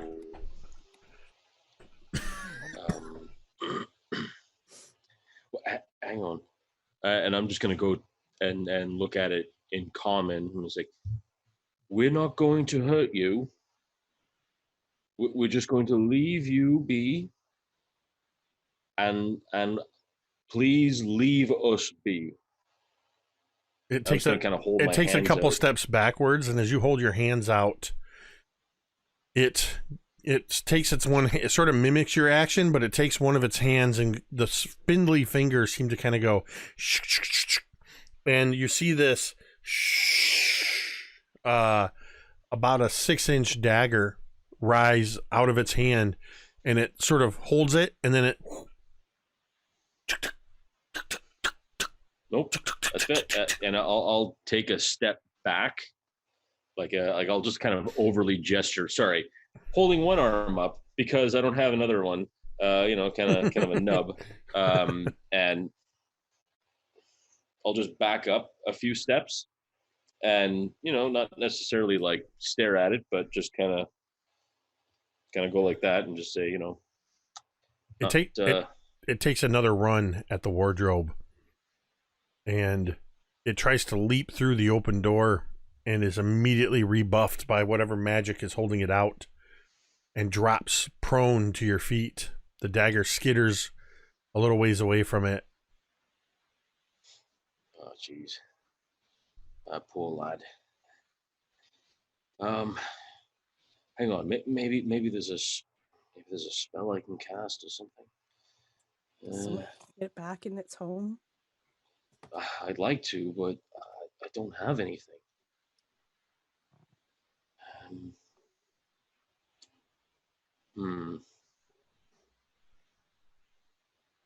Yeah, I don't want to just cast a spell magic. What if it's a magical construct? I'd hate to kill it for nothing. Right. Okay, go ahead. Maybe we should just bang on the gears and just have them, move out of the way. Yeah, I was gonna suggest, I was gonna try to see if I will feel force field as if I go towards the open wardrobe and try to put my hand into You it. try to press your hand through the open wardrobe, and there is some sort of invisible magical force preventing you from passing the threshold of the wardrobe. It's not gears. There's something blocking this portal.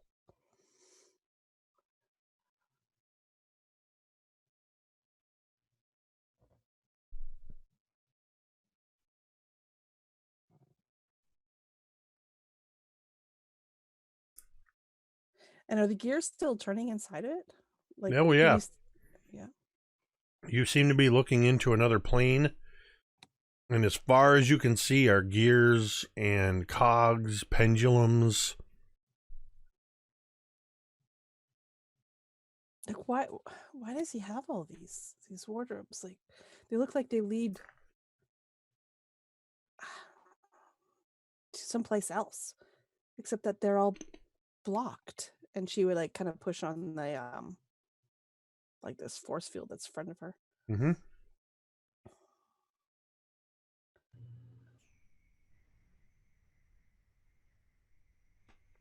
What's the creature doing? Is it? It has pulled itself back to its feet, picked up its dagger, and is trying to stay as far away from the two of you as it can.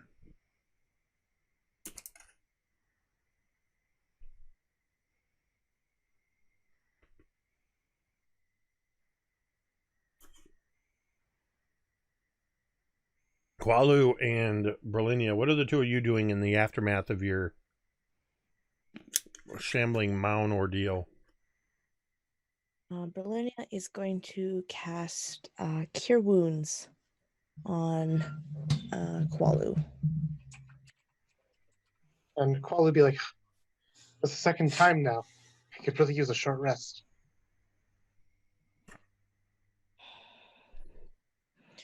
Well, it only seems to come out after we move it, so I think we should be okay here. We could rest if we just until burn this all. We just burn all this.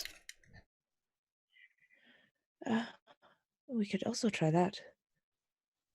Though where would the smoke go? This cave is large. There's a big hole in the middle of the ceiling, Oh yeah, that's right. and there's gaps on the side where the passageways lead. So Qualu is sick and tired of fighting these shrubberies and wants to burn it all.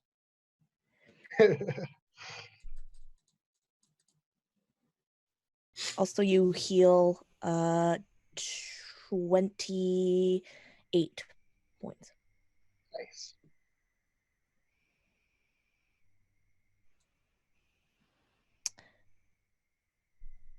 Funnily enough, I don't think Brilinya has any fire cantrips.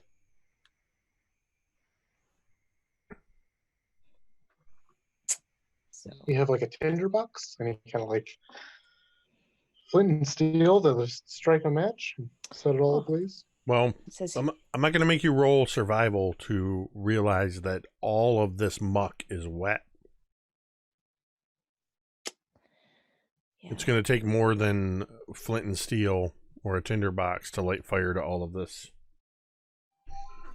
Maybe you have a shovel. You could just like weed whack it and push it off into the water.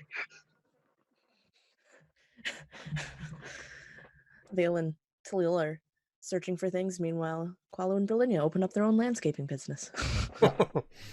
poor Hey, M's look, like, you- I play D&D you to play escape. Yeah, that's what I was gonna say. Like, hang on a minute. Isn't this a little too close to some of your work experience?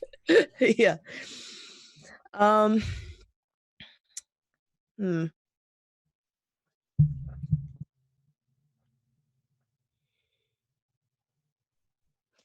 You know what?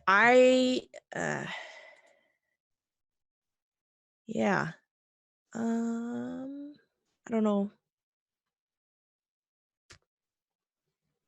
Yeah, I don't really have anything that would, other than Sacred Flame, but that's radiant damage, so I don't think that would work.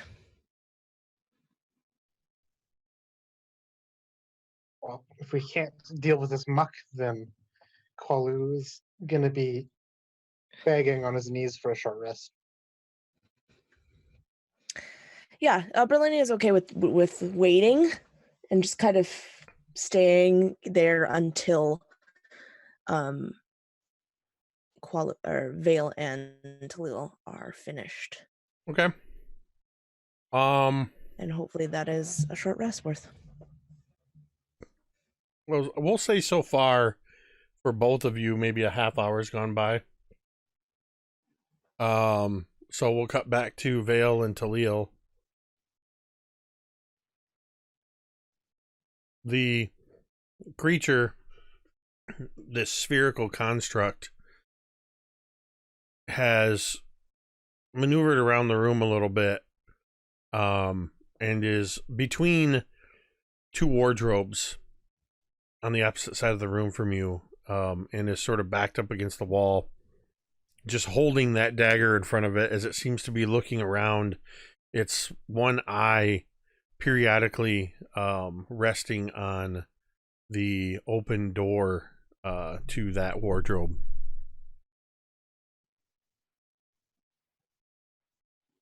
If these are all doors to other places, where would these other places be?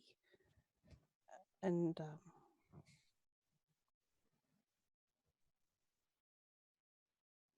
I think I'd look at the orc, the one that was having the battle with the orcs and hobgoblins.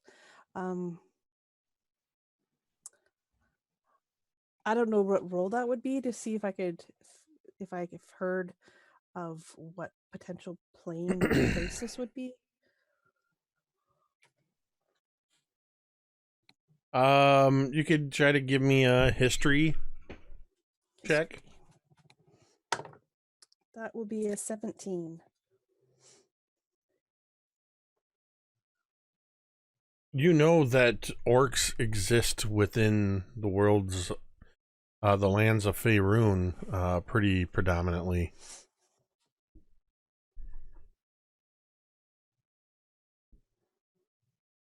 There's been tons of stories of tribal wars with orcs claiming territories.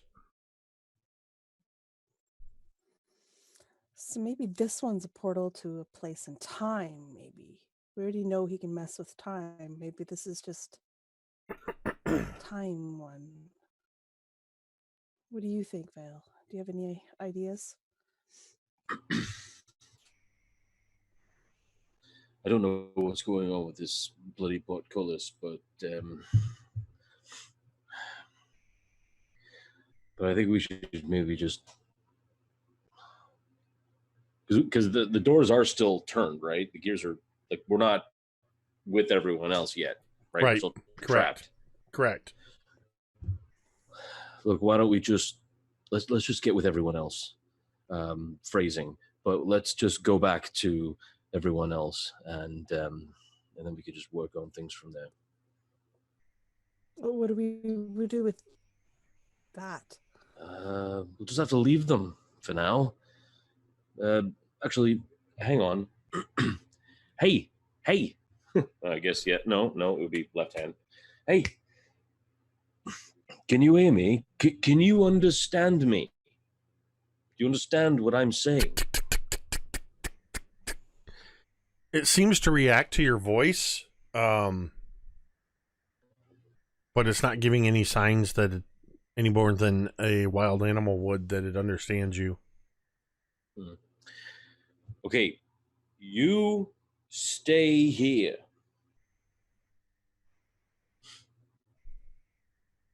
That's all I got. And then I'll just probably bang on the like wall behind for them to turn it, hopefully. Roll a d20.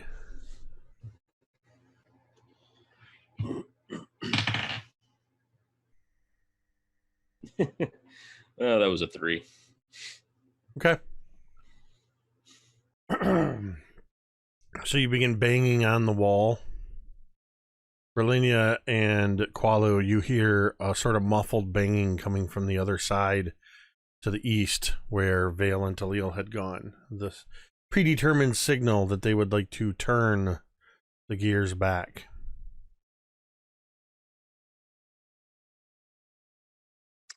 Yep, Brilinya would immediately run to the control room to do so. Vale, as you're banging on the wall, the metal sound reverberates around this room, and this creature, suddenly its mechanical wings sort of flare out. It crouches low and seems to move its whole body to look around, and it takes off running for that southeast entrance. You just hear that tick, tick, tick, tick, tick, tick, tick, tick, tick, tick, as it goes running across the floor. Yeah, and I'll yell And at it. No, wait. With a critical fail on its dexterity check, it does not clear the gap between the two spaces. You watch as it steps into the gap, and you hear this sort of ting ting as it smashes against one edge, dropping low, clatters back to the other side, and then you hear a sploosh as it falls between the gap between the two rooms. Oh, the poor thing. I Taliel, was going to name him Jeffrey. I'm going to close the door. Taliel, you notice above the portcullis, one of the blood drop shaped crystals suddenly illuminates.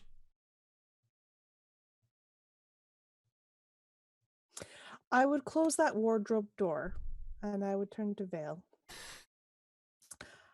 Oh, well, I wouldn't have done it myself, but it looks like its death might have something to do with this portcullis.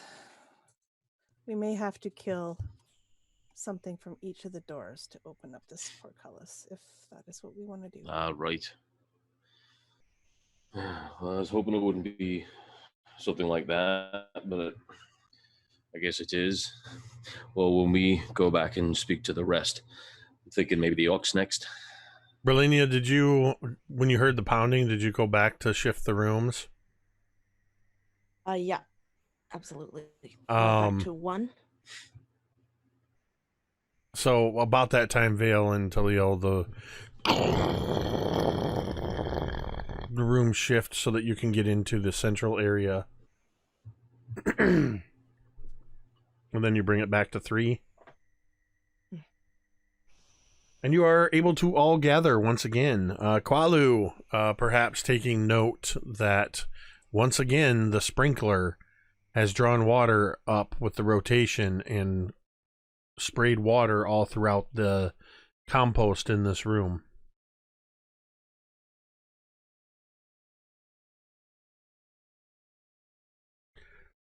All right, where are the 4 of you meeting up? In the control room again? Okay, so you're in the control room. I'll probably explain to them the whole thing with the mastodon and everything else. But I'd probably like finish it off with, and it's my suggestion that we don't go in there. We don't do anything to get any sort of anything. Don't touch the mammoth. Don't touch anything. Don't even move the mammoth. Because if we do, then we're going to be fighting devils and whatnot. And I'm not here to take out any sort of powerful creatures from the 9 hells.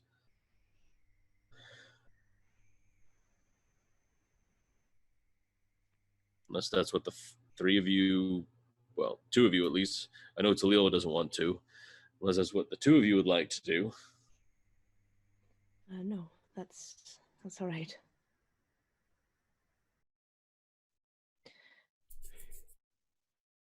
Yeah, no treasure I think is worth that. We don't even know there's a treasure there to be had, and I that's not something I'm willing to risk. That just sounds like a bad idea. But now what? Where do we go? Well, if, like you said, if we have to kill more of what's ever in there, then it'll have to be 3 of us going forward, killing whatever it is. But then we have to go through that hallway that destroys everything, and we don't even know where. And then we're leaving somebody behind. Yeah. Permanently. I just... There must be some way. Was there a way to maybe like move it and then lock it? Does that make sense?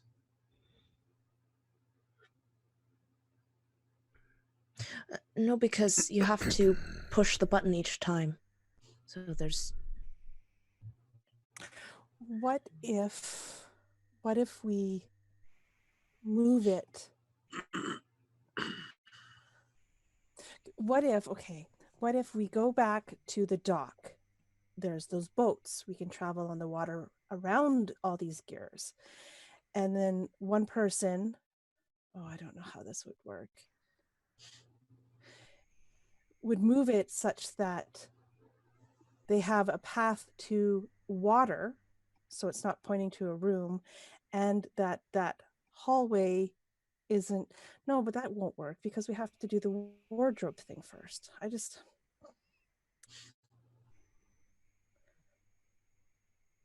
But if there's some way we could just, not go through the rooms and go through the water into that pathway that we can't get into, maybe that's what we need to do.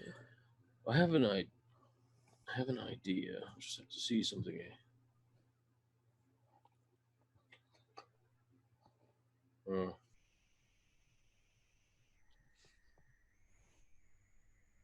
I put the map up for you. Thank you. Okay, so if we... I guess we don't know, though, if the doors that are opened out to the water are actually facing the water or whether they would be facing like a wall.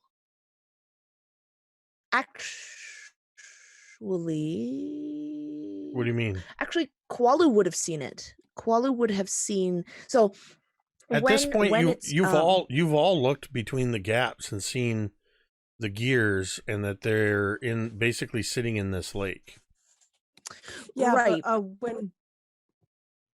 but when Qualu was in the middle room and we flipped it to him, so he was always in the one where it faced into a. Except when I had put it to 2 when you guys had checked out the upper room, I believe. Right, and he was in room 1. He was in room. Yeah, so those don't go anywhere. Did they just face out into the water? Like, could you get into the water from there? Like, were they open? I guess is what we're asking. Yes, there's no doors in these passageways that connect the rooms. They're open. Right, but do they face, so those openings, do they then face the water if they're not facing another room, or do they face a wall?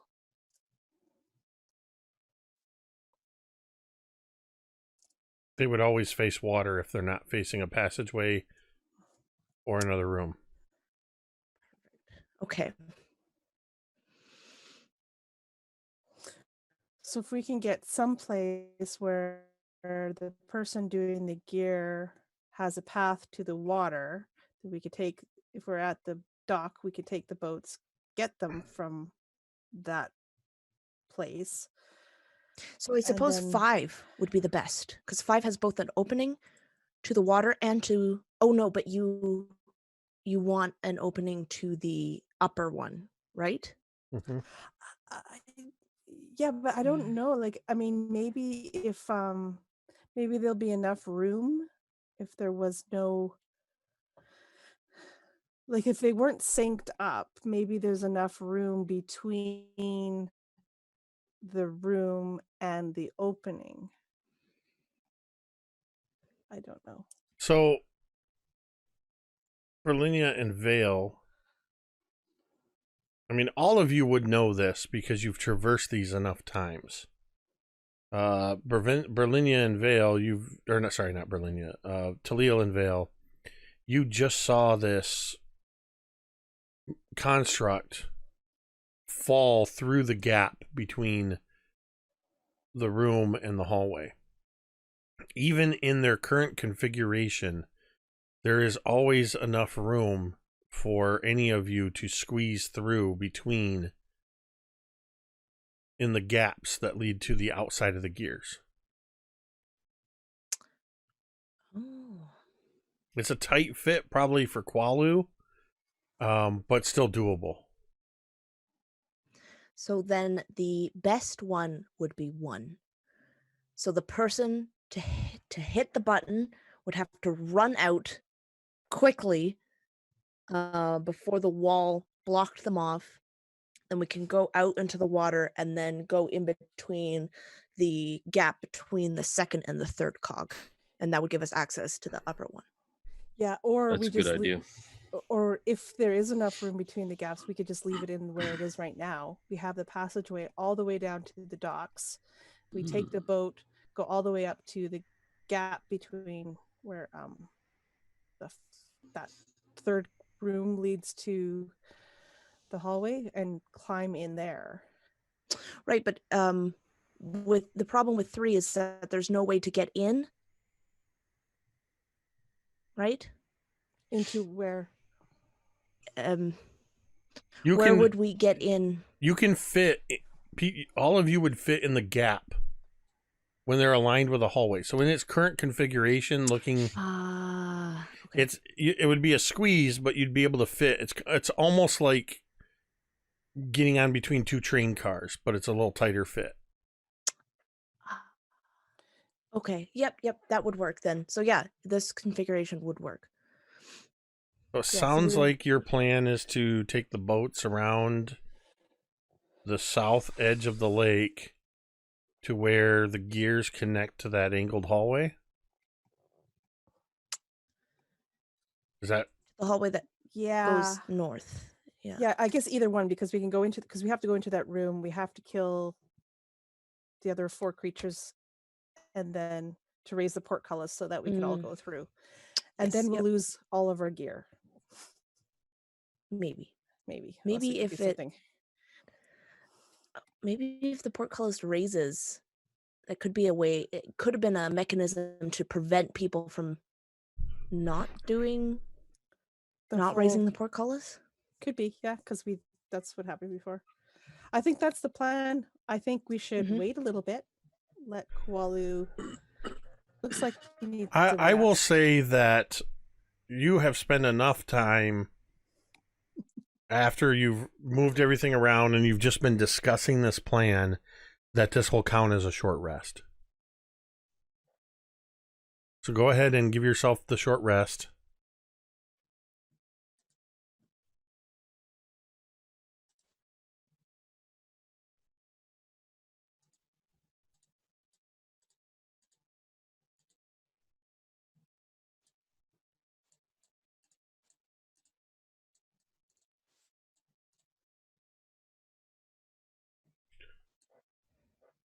And then you're able to, easily enough, you are able to get down to the docks.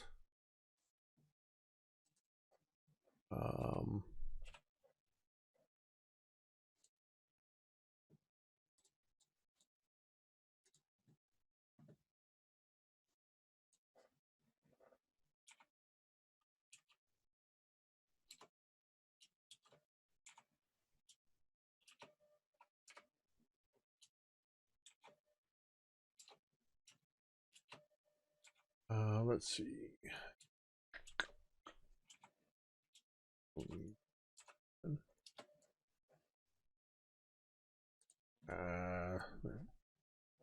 Trying to find which room this is. So, is everybody all rested up? Okay. So, just as a reminder, when you get to the docks, there are 2 boats there. Each boat can hold 4 passengers. One is named Predator, and the other is named Prey. Which boat would you like to take? I would go for Predator. I don't like the sound of Prey. I also agree with you. I would. Each boat has 2 oars, an empty wooden bucket, and a 50-foot-long coil of hempen rope in it. You want to take Predator.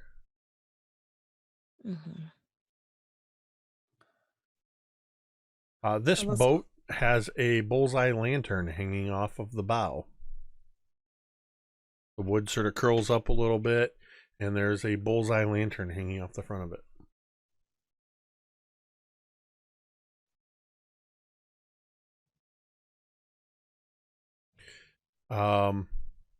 So you get in. Who's gonna take up the oars?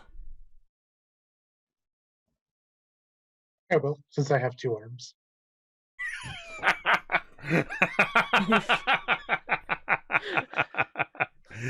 Good point, but still. Vale should do it. We would just go in a circle the whole time. So you get into the boat and you begin to row around, and those 2 passageways, you notice right away the one coming from the one area where you were, just looking back at it, that they are on stone stilts basically, and you can pass under. It's almost like a bridge, so you pass underneath it. As you are moving from that central gear towards your destination, there is a V of water that begins moving toward the boat, and a familiar figure sort of breaks the surface, this massive aboleth. And M, roll me any die. Oh no. Okay, which die should I roll? I need this to be not just on me when it attacks us. Oh no, this is all on you. Oh no. Why? I'm gonna, you know what? The D12 didn't fail me the last time, so I'm gonna do that again.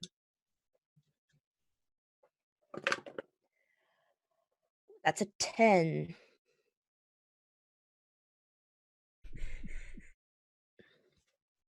Where did it go? I've lost it. 1 second. Here we go.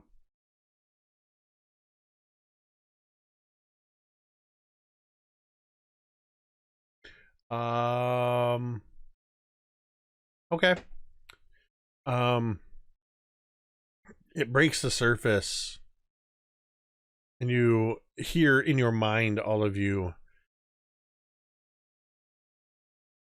"Oh, good. I'm glad to see you're all still alive. Still at it, I see."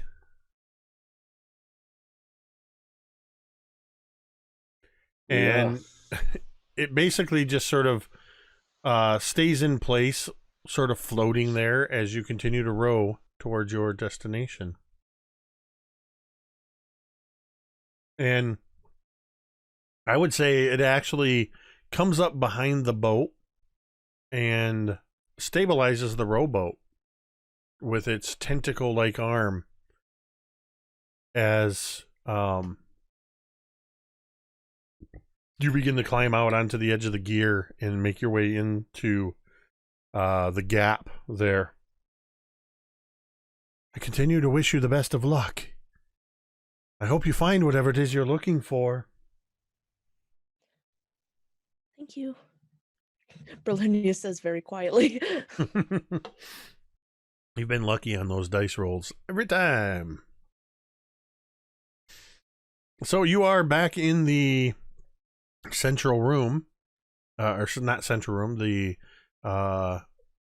rightmost gear, with the blood droplet gemstone illuminated. This is the first time Qualu and Brilinya are seeing this area. There are 5 wardrobes in here, 4 of which have not been touched. What would you like to do?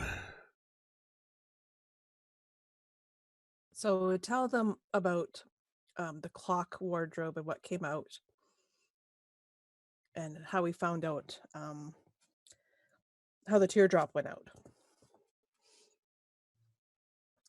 Any suggestions of which one you would like to open next?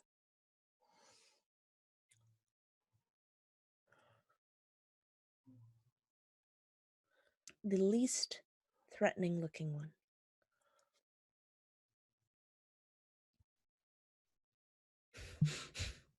And they're all pretty horrifying, so. Ooh, that was weird. Sound cut out for a second. I'll look right at the one with the orcs. I have a feeling that would probably be better. I mean, just a few angry orcs or something we got to take care of, no problem. But a bunch of faces screaming in terror, just that seems to me that's more dangerous than some orcs. And the hag, I don't like hags. And it's just, seem dangerous and, magic. You know what I mean. I am inclined to agree. Should open the orc one.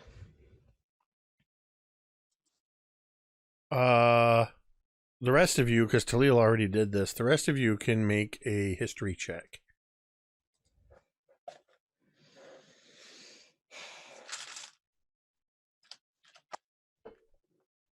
Oh. 13.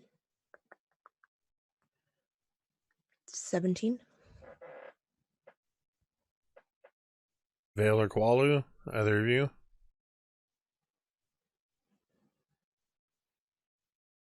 I got a 3. Seems about right. History check, Vale.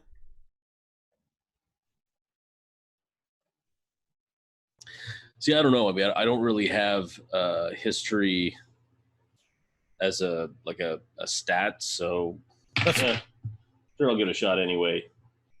Well, it's okay. I mean, it's 16. Okay. Yeah, there's nothing you can clearly tell from this. Who would like to open this door? I will let somebody else open it because I'm going to have my bow out and I'm going to stand across the room from it so that I I'll do it. can A shoot. little, not quite as useful as I used to be when I had 2 arms, so at least I can do this.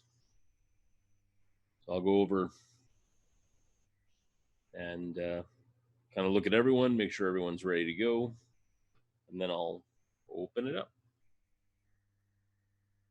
All right. Let me. Whoops.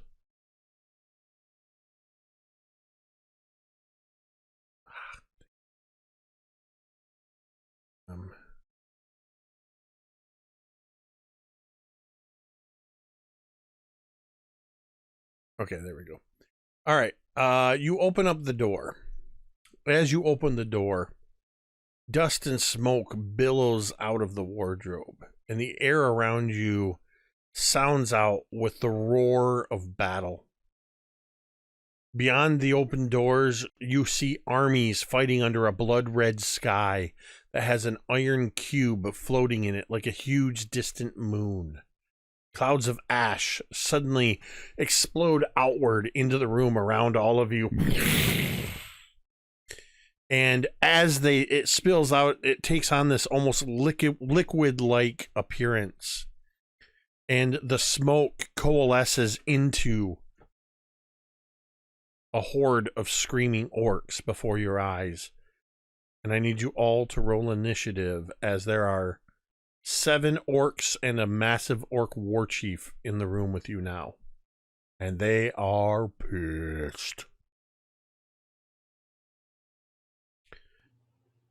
So just remember, this is Taliel's idea, right? All right, so let's see. Let me roll for my orcs here. That's that. And that's going to be... All right, what do we got? Taliel, you are at a 22. 12 for Qualu. 24. 18. All right. Brilinya, you are up first.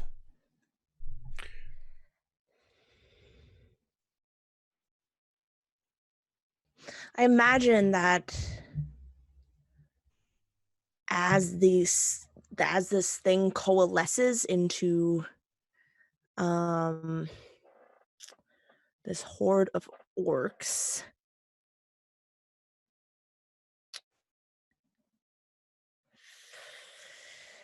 she is going to just immediately cast 3 Eldritch Blasts at 3 different orcs, one of them being the war chief. And the other 2 are just whichever are closest. Oh, yes. So I got a nat 20, a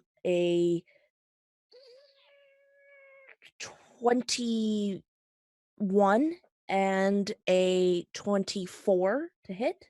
All of those are going to hit. And yeah, okay. And then that is going to do...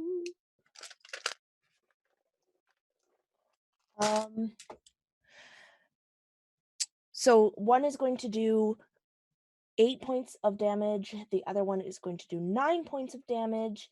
And the last one, which is the crit, is going to do 26 points of damage. I assume you want the crit against the war chief? Yes, please. And that's how much? 26. 26. As you just unleash these blasts, striking a couple of the orcs and catching the war chief off guard. It is Taliel's turn next if you are done. All right, Taliel, you are up. Perfect. Okay, so Taliel will loose 3 arrows upon these orcs in rapid succession as I get 3 attacks this round. I'm aiming the first one for the chief. Okay. Okay. They are magical for the purpose of overcoming resistance and immunity, if that makes a difference. Okay, so that is a 15 to hit. That is not going to hit. The war chief, what you were shooting at him? Is that what you were doing? Yes. Yeah, he just, as you strike at him, he just sort of dodges, just kind of, and the arrow flies past him. Yeah, because as a bonus action, I am going to use my curving shot to re-roll that attack against something, a different target within 60 feet of that original one. Okay. So it's like the arrow misses him and curves around, and that's a 22 to hit the next That guy. will hit one of the orcs. Okay, so that's a 22. That will do. Shoot, I lost these. 8.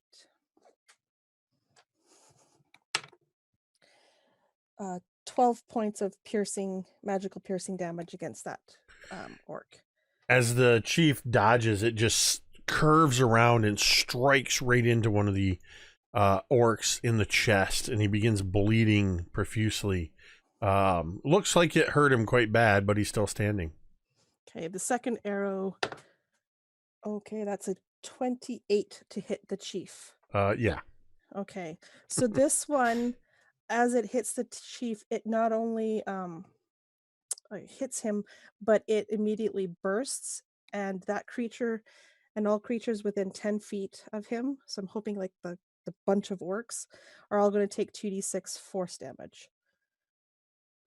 Okay, so wow, the chief is taking 13 points of piercing, magical piercing from the arrow, and then him and all of the creatures within 10 feet are taking 5 points of force. Let's see, it'd be pretty much all of them. They're taking how many points? 5. Okay. So the one that you curved the arrow into, this slams him up against the wall, and he slumps to the ground dead. Perfect. And then the last arrow is going towards the chief. Maybe it'll hit. It's a 16. That just hits. Okay, wonderful. For not as much damage, that is 7 points of piercing. 7 points of piercing against the chief. All right.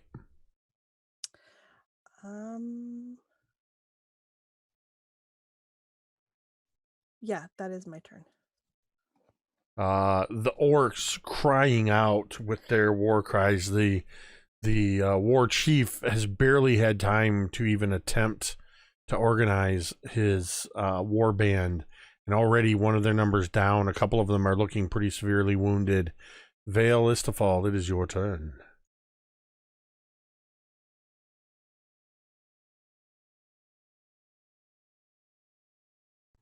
All right. I'm going to go and engage with, because I was still beside the thing, the cabinet is the drawer or whatever, dressers, they all came like pouring out. So I'll run in behind and I'll attack a few of them, or at least one to start. All right. Whichever one is looks already kind of hurt. There's a couple of them that got blasted by Brilinya's Eldritch Blast. They're looking pretty bad. Got it. All right, cool. You're lucky I have to, When can I stop rolling with disadvantage? When you grow a new arm? Because I rolled a natural 20, so that's why I'm like, God damn it. All right. Although on a plus note, having to roll with disadvantage is going to be great. That one time I do roll double nat 20. Right. And that's going to be the greatest thing. That's only ever happened to me once. And it was saving your life in a game. So the first one, I think hits. It's going to be an 18 to hit. Yep, that will hit. Go. So I need one of these. Just tell me how you kill it. I'm sure your damage bonus alone is enough to kill this orc. He only has 2 hit points left. Yeah, I could literally like roll minimum and still kill him. I just quickly run up behind and just a like quick little shot to the kind of back of the neck, severing the spinal cord through the throat, back out. And I'm going to run over and attack the next schmuck. All right. Actually, probably I'll attack the war chief. Okay, you can do so. Okay. And that is going to be a 19 to hit. That will hit. Okay. And I am going to use this as a probably be a first level divine smite. All right. So it's been a little while. Okay, so I got to roll. Do you want to worry for this case? Do you need to worry about magic? What's magic and what ain't? For the orcs, I do not need to know. Cool. So I need to roll 48, and I only have 2 on me right now. So, all right, 5.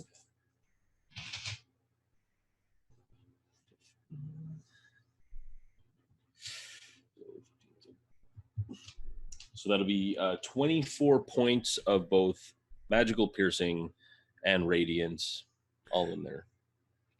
You dealt him just a powerful magical blow, and he reels from it, but he's still standing. Are you done? Yeah, pretty much. Because he is going to retaliate against you, since you're the only one that ran up on him. He holds a massive great axe in his hand, and he is going to take 2 swings at you with it. So that's going to be a 14 and a 7. He's reeling pretty hard from the attack you put on him. The other orcs are going to break off, and 2 orcs are going to attack each of you with their axes. So Brilinya, that is a actually they only get 1 attack.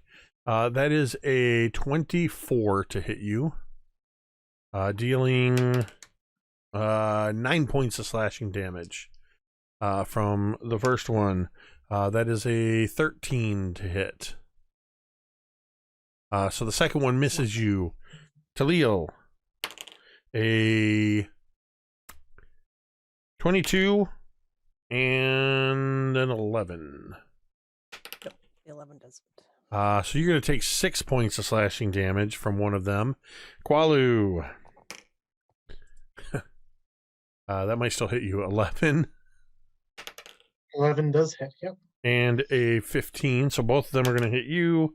That is 14 points of slashing, followed by 5, so 19 points of slashing damage.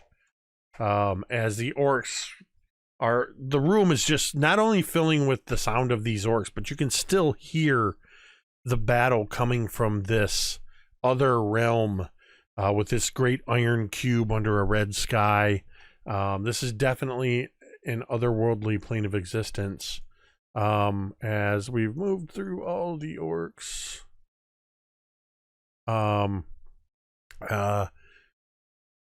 And okay, technically the the war chief shouldn't have gone yet. But Qualu, you're up.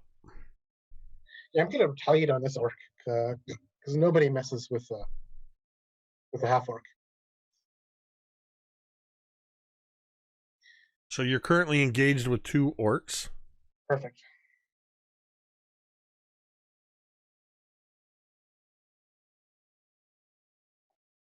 I'm gonna smack one of them, and then if he falls, I'll smack the other one. All right, 4 attacks. Come in. Okay, 27 and 21, and an 18 and an 11. Lowest roll tonight. The last hit will miss, but the first 3 are hits. Perfect. That'll be 21. All right, And that's then- you kill another orc. Perfect. Then 23. You kill a second orc. I'll use my move to go to the next one.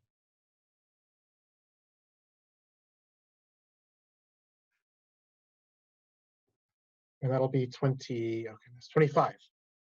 And you kill another orc. So out of your 4 attacks, you kill 3 orcs. Right now is the orc war chief and 2 of his orcs that remain. Because I went out of turn, I'm going to skip over the orc, and we're back to Brilinya. One of the orcs that attacked you is still standing. Okay, Brilinya is going to aim 2 of those Eldritch Blasts at the orc in front of her, and then 1 at the war chief. Oh my god, that's another nat 20. That's crazy. This dice. Wow. Kaeryn, I've stolen your luck. I'm sorry. I gave it all to you. Yeah. So Roll a D12 instead. Okay, that won't hit. I rolled 2 hits, and then 1 that will not hit. what was the that would not hit? The one that wouldn't hit, that was a 15. Wouldn't hit what? Oh, would it hit? Yeah. Oh, whoops. So Sorry, I saw I rolled a 3. I'm like, there's no way I can hit, and then I added the math, and it's plus 12. yeah. Go ahead and what's your damage bonus on your Eldritch Blast? Plus 5. All right. So you're gonna kill the first orc with the first shot. Because he only had 1 hit point left. So he's dead. You shoot your second one. Go ahead and roll damage. Okay. That is going to be 11. You take that one out, and then I believe you had a crit. Yes. Oh wait, you only because all 3 of them hit. So yeah. That is going to be 15, 17, 22. So Brilinya, you again, in the same way you started this fight, you launch these Eldritch Blasts, just shooting through, just blast. One's gone, the second one's gone. You aim that last one at the Orc War Chief, who turns to open his mouth as if to give out a war cry, and you shoot him right in the mouth. He disintegrates into this black and red smoke, and all of the orcs' bodies just instantly go into this black and red smoke and back into the realm of Nishrek. And the door slams shut. And a second red gemstone illuminates above the portcullis. There are 3 left, unilluminated. 3 remaining wardrobes. You have killed an orc war chief, 7 orcs, and let a lowly monodrone fall to his death. And that is where we're going to end tonight's session. But it seems as your path of action to unlock the portcullis has been laid clear to you. We will return next week to see what happens when they open the last 3 wardrobes. I'm kind of hoping they open them all 3 at once, because that would be fun.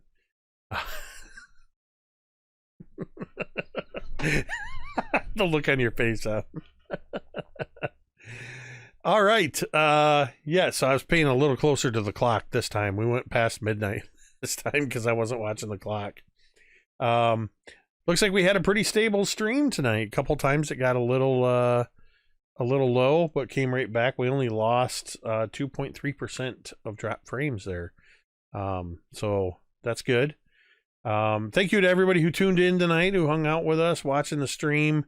You can catch us here almost every Sunday night, as we just finished up episode 66. Next week will be episode 67, The Cog of Blood, in our ongoing Tomb of Annihilation campaign, Chult of Personality. You're going to want to be sure to tune in tomorrow night, if we are able to get the gang all together, for what is shaping up to be what should be either our finale or close to our finale for the All That Glitters Waterdeep Dragon Heist game. And then Tuesday night, it's looking like we may not be able to run our Legends and Legacies, but I gotta poll everybody just to find out. I know we're already going to be down a player. But if we do run that on Tuesday, that'll be at 8:30 p.m. Eastern, and you'll find myself and Kaeryn in that. I run that Legends and Legacies Tales of Phandelver. And then Wednesday night, it's not this Wednesday night, is it, Em? It's next Wednesday. Isn't it? The Highway of Blood. I'm losing track of. Oh gosh. I think we went with Wednesday the 29th, I believe. I believe. So yes, nothing. Yeah, absolutely. Okay. Yep, So nothing this Wednesday night, but Wednesday the 29th, Em and I and Kaeryn, along with Dwight and our friend Carrie, will once again submit ourselves to the relentless, merciless Alex from Critical Hit Publishing, as we are running through his their Highway of Blood 1970s Call of Cthulhu scenario. It is such a dark and twisted game, and it is so much fun. And then of course next Thursday will be episode 2 of season 4 of the Dawnbringers, The Heart of Nightfang's Spire, where of course Em will once again be joining me along with the rest of the Dawnbringers. And then I do believe it is this Friday. I'll have to double check that, but I think this Friday is when V and I will be joining Ted, who is also one of the Dawnbringers, on the Nerdarchy channel for the ongoing RPG Create sponsored game that we participate in over on Nerdarchy. Speaking of Nerdarchy, next Monday, a week from tomorrow, Dave from Nerdarchy hosts a lunchtime live chat where they've been talking with various people in the RPG world. And on that Monday, I will be the guest. I will be hyping up the forthcoming Jasper's Game Week stream and everything else going on Mini Terrain Domain. So you want to be sure that you tune in for that. Yeah,